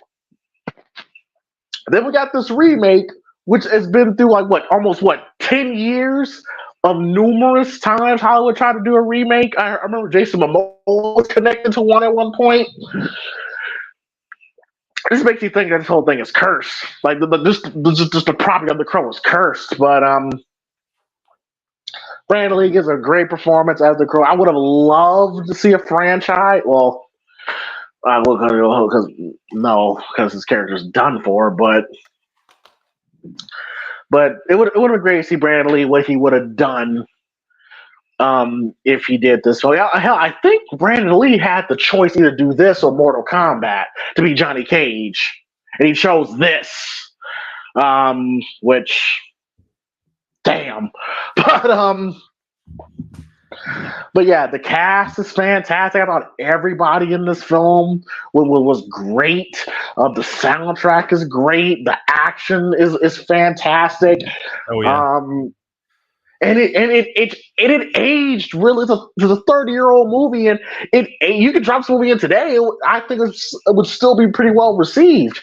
It aged really well. It's like this is the first time I watched this film in like over a decade. So yeah. So it aged really well, and yeah, just a great film. Great film. I would have loved to see this in the movie theater. Definitely love to see this in the movie theater. Yeah. I mean, like I said, my mom saw this when it first came out, and then when it came on video, she's the one that introduced me to this movie.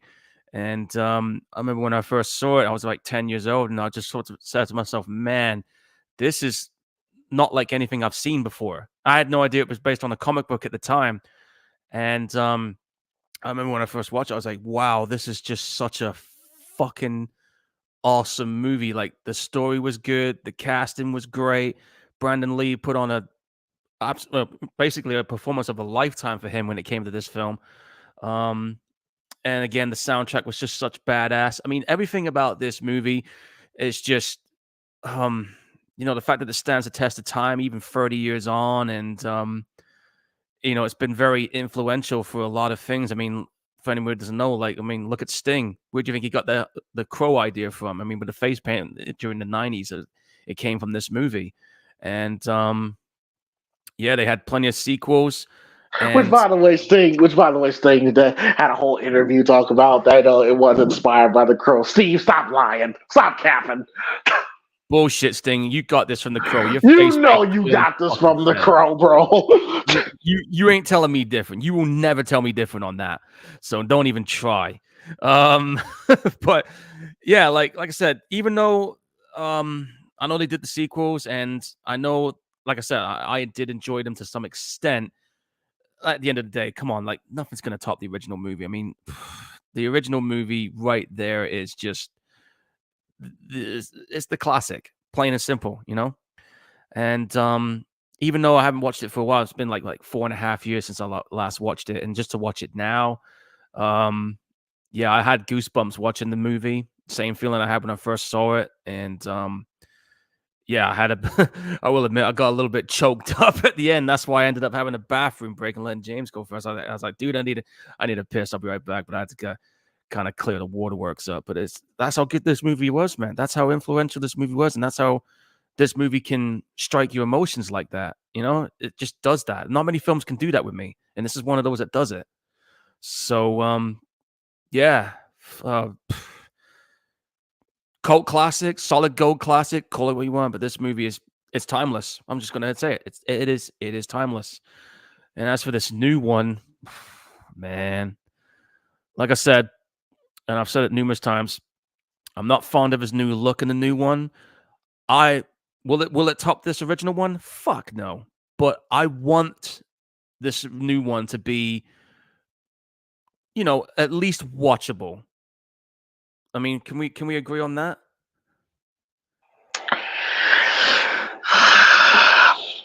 Again, I gotta see the trailer. Yeah, I'm the same. I want to see the trailer too, and one of us is probably going to end up seeing it in the cinema first. It's probably going to be me, I guess. So whichever one of us watches it first, if James sees it before me, he'll probably, no doubt, drop a video thought on it. And if I see it, I'll say what I think about it before we do our next movie watch along or whatever, man. But yeah, June 7th, if anybody's interested. But that aside, this movie, 10 out of 10. And that's That's it.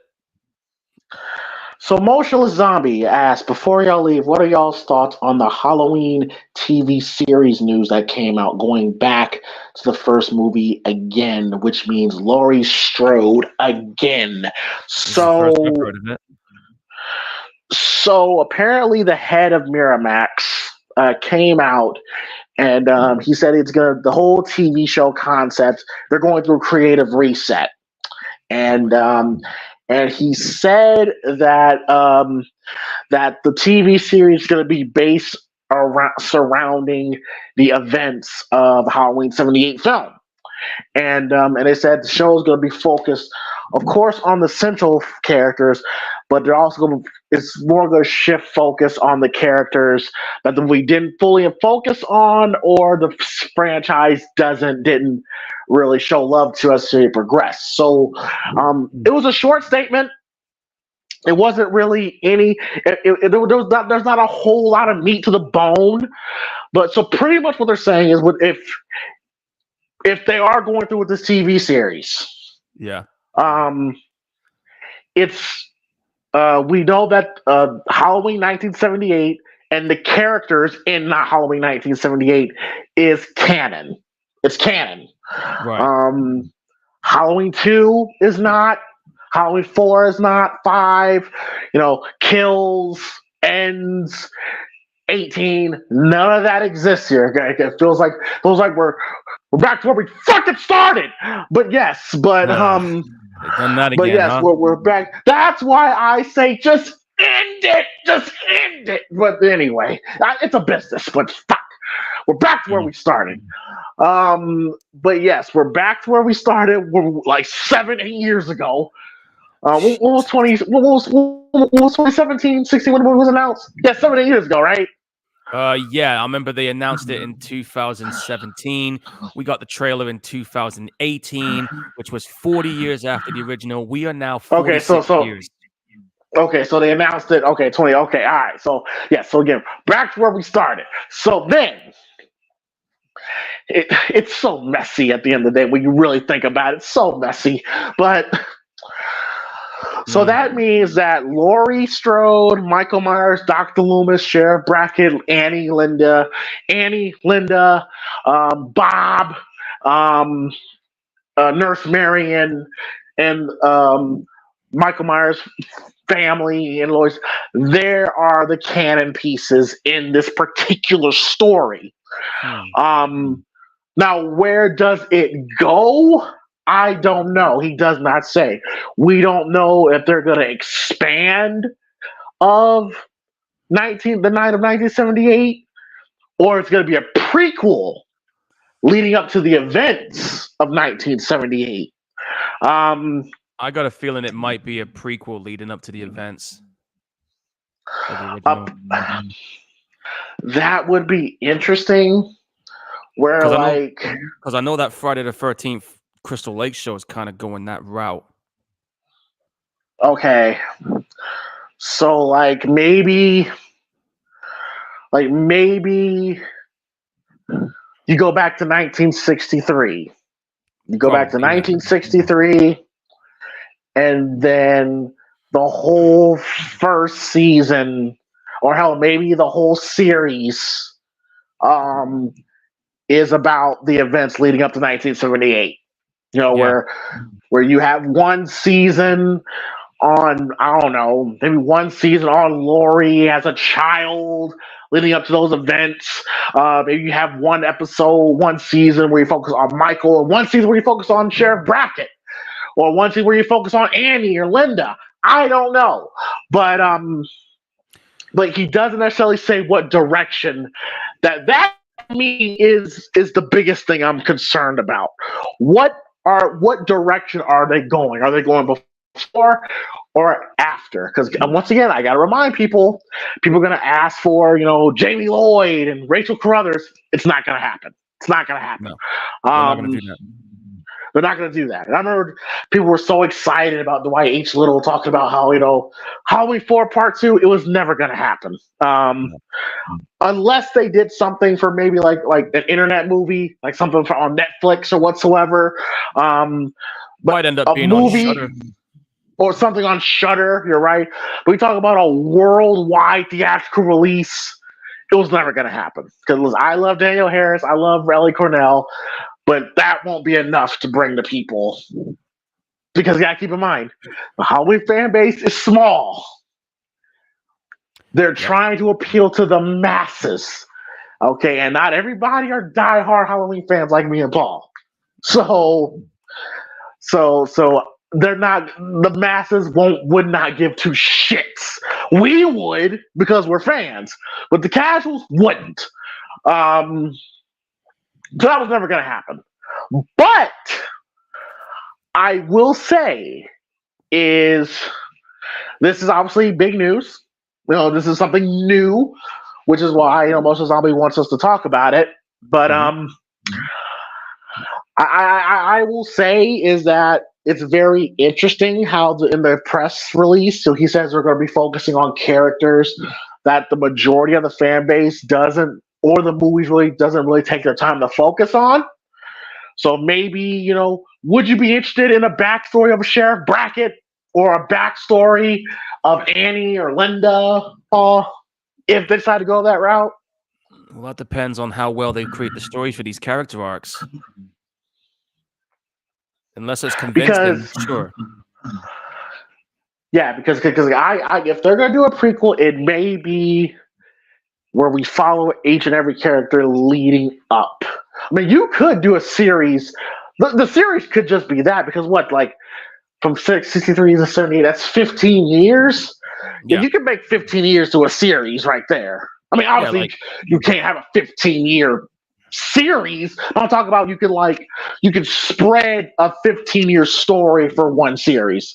What I'm thinking is they could probably do it like this: 15 episodes, one episode is a year. That'd be unique. That'd be, but what would you focus on? How would you focus on? What would you focus on, though? Good question. I know you got Dr. Loomis. There's people are gonna want to see the.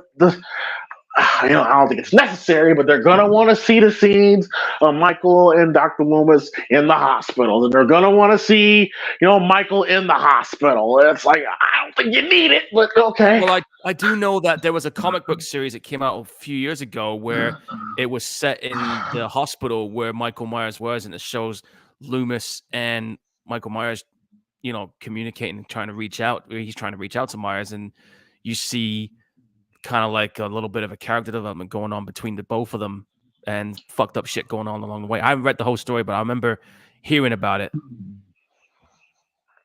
They could do that. They could. Like I said, I just want just a little bit more meat to the bone. It's new information, obviously, and they're going strictly. They're doing, like I said, we're starting back where we once were. That's just going back to the original film, and again, and just working from and just working from there.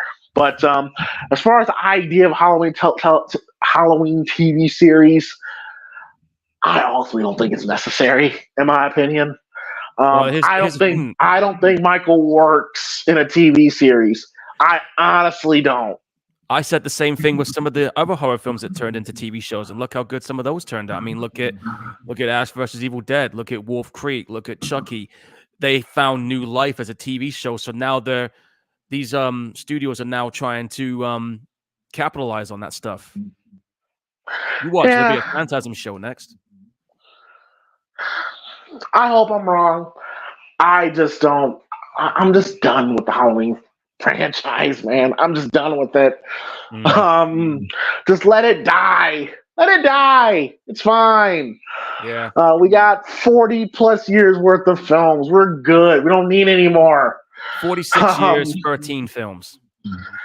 Yes, we're fine. We're good. We're good.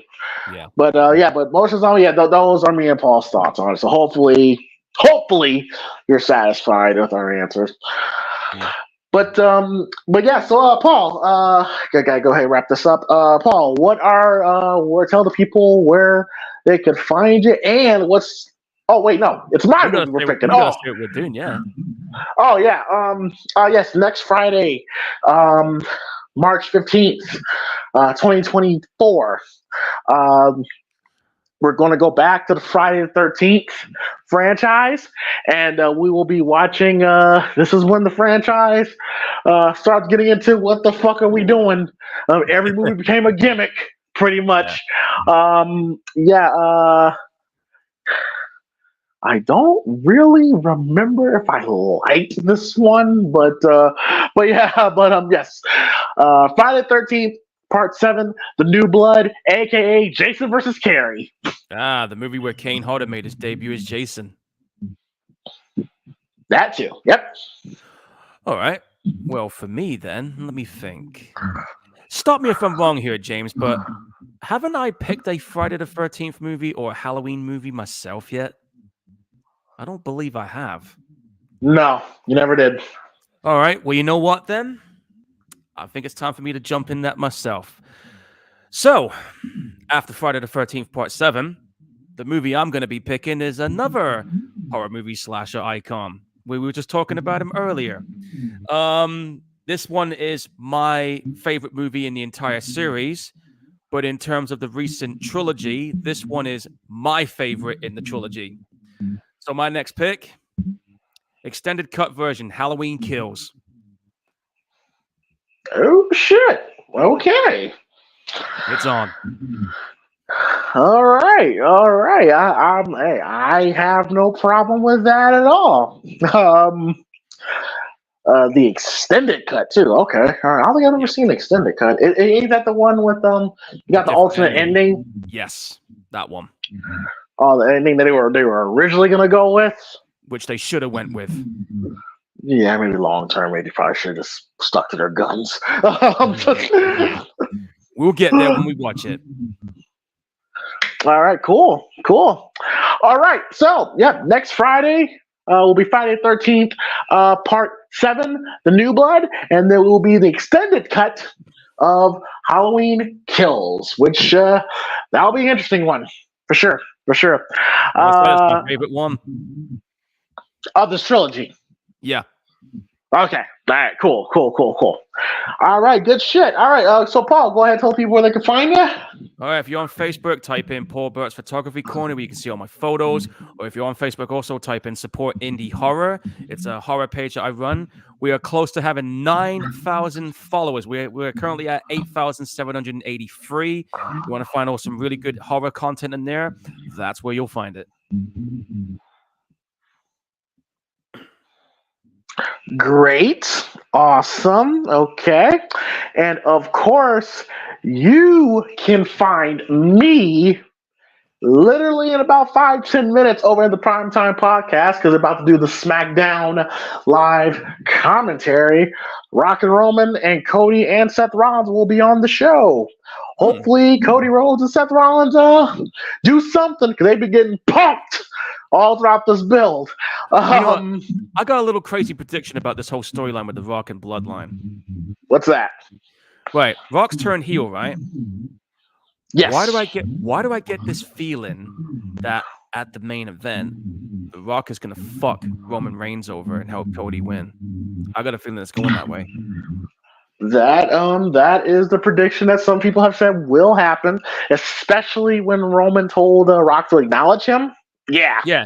And you know that bit when he had the one up, you notice his hand was almost like a loser sign pointing upwards, and his thumb was pointing directly at Roman. Interesting conclusion to that for sure. Yeah, it's kind of a mess, but it's been entertaining to see The Rock be The Rock again. Yeah, it is nice. But yes. So right after this, I'm heading straight over there for the SmackDown live commentary, and of course, you can find me on PrimeTime James Thomas, which is my pro wrestling channel, and of course, here at PrimeTime Movie Network, hit the like, subscribe button. Don't be afraid to share this video as well. And yes, that concludes episode 79. Primetime Gorehounds, watching The Crow. Great film, bittersweet, heart-wrenching, uncomfortable to watch sometimes, considering the situation, but still a great film. Damn right. So yeah. Be sure to check out all 78 episodes of PrimeTime Gorehounds episodes that we've done. It feels nice to do this on a consistent basis again. And we're 20 away from 100. 20 away from 100. We're almost there. So we'll see y'all later. We are out. Peace. Bye.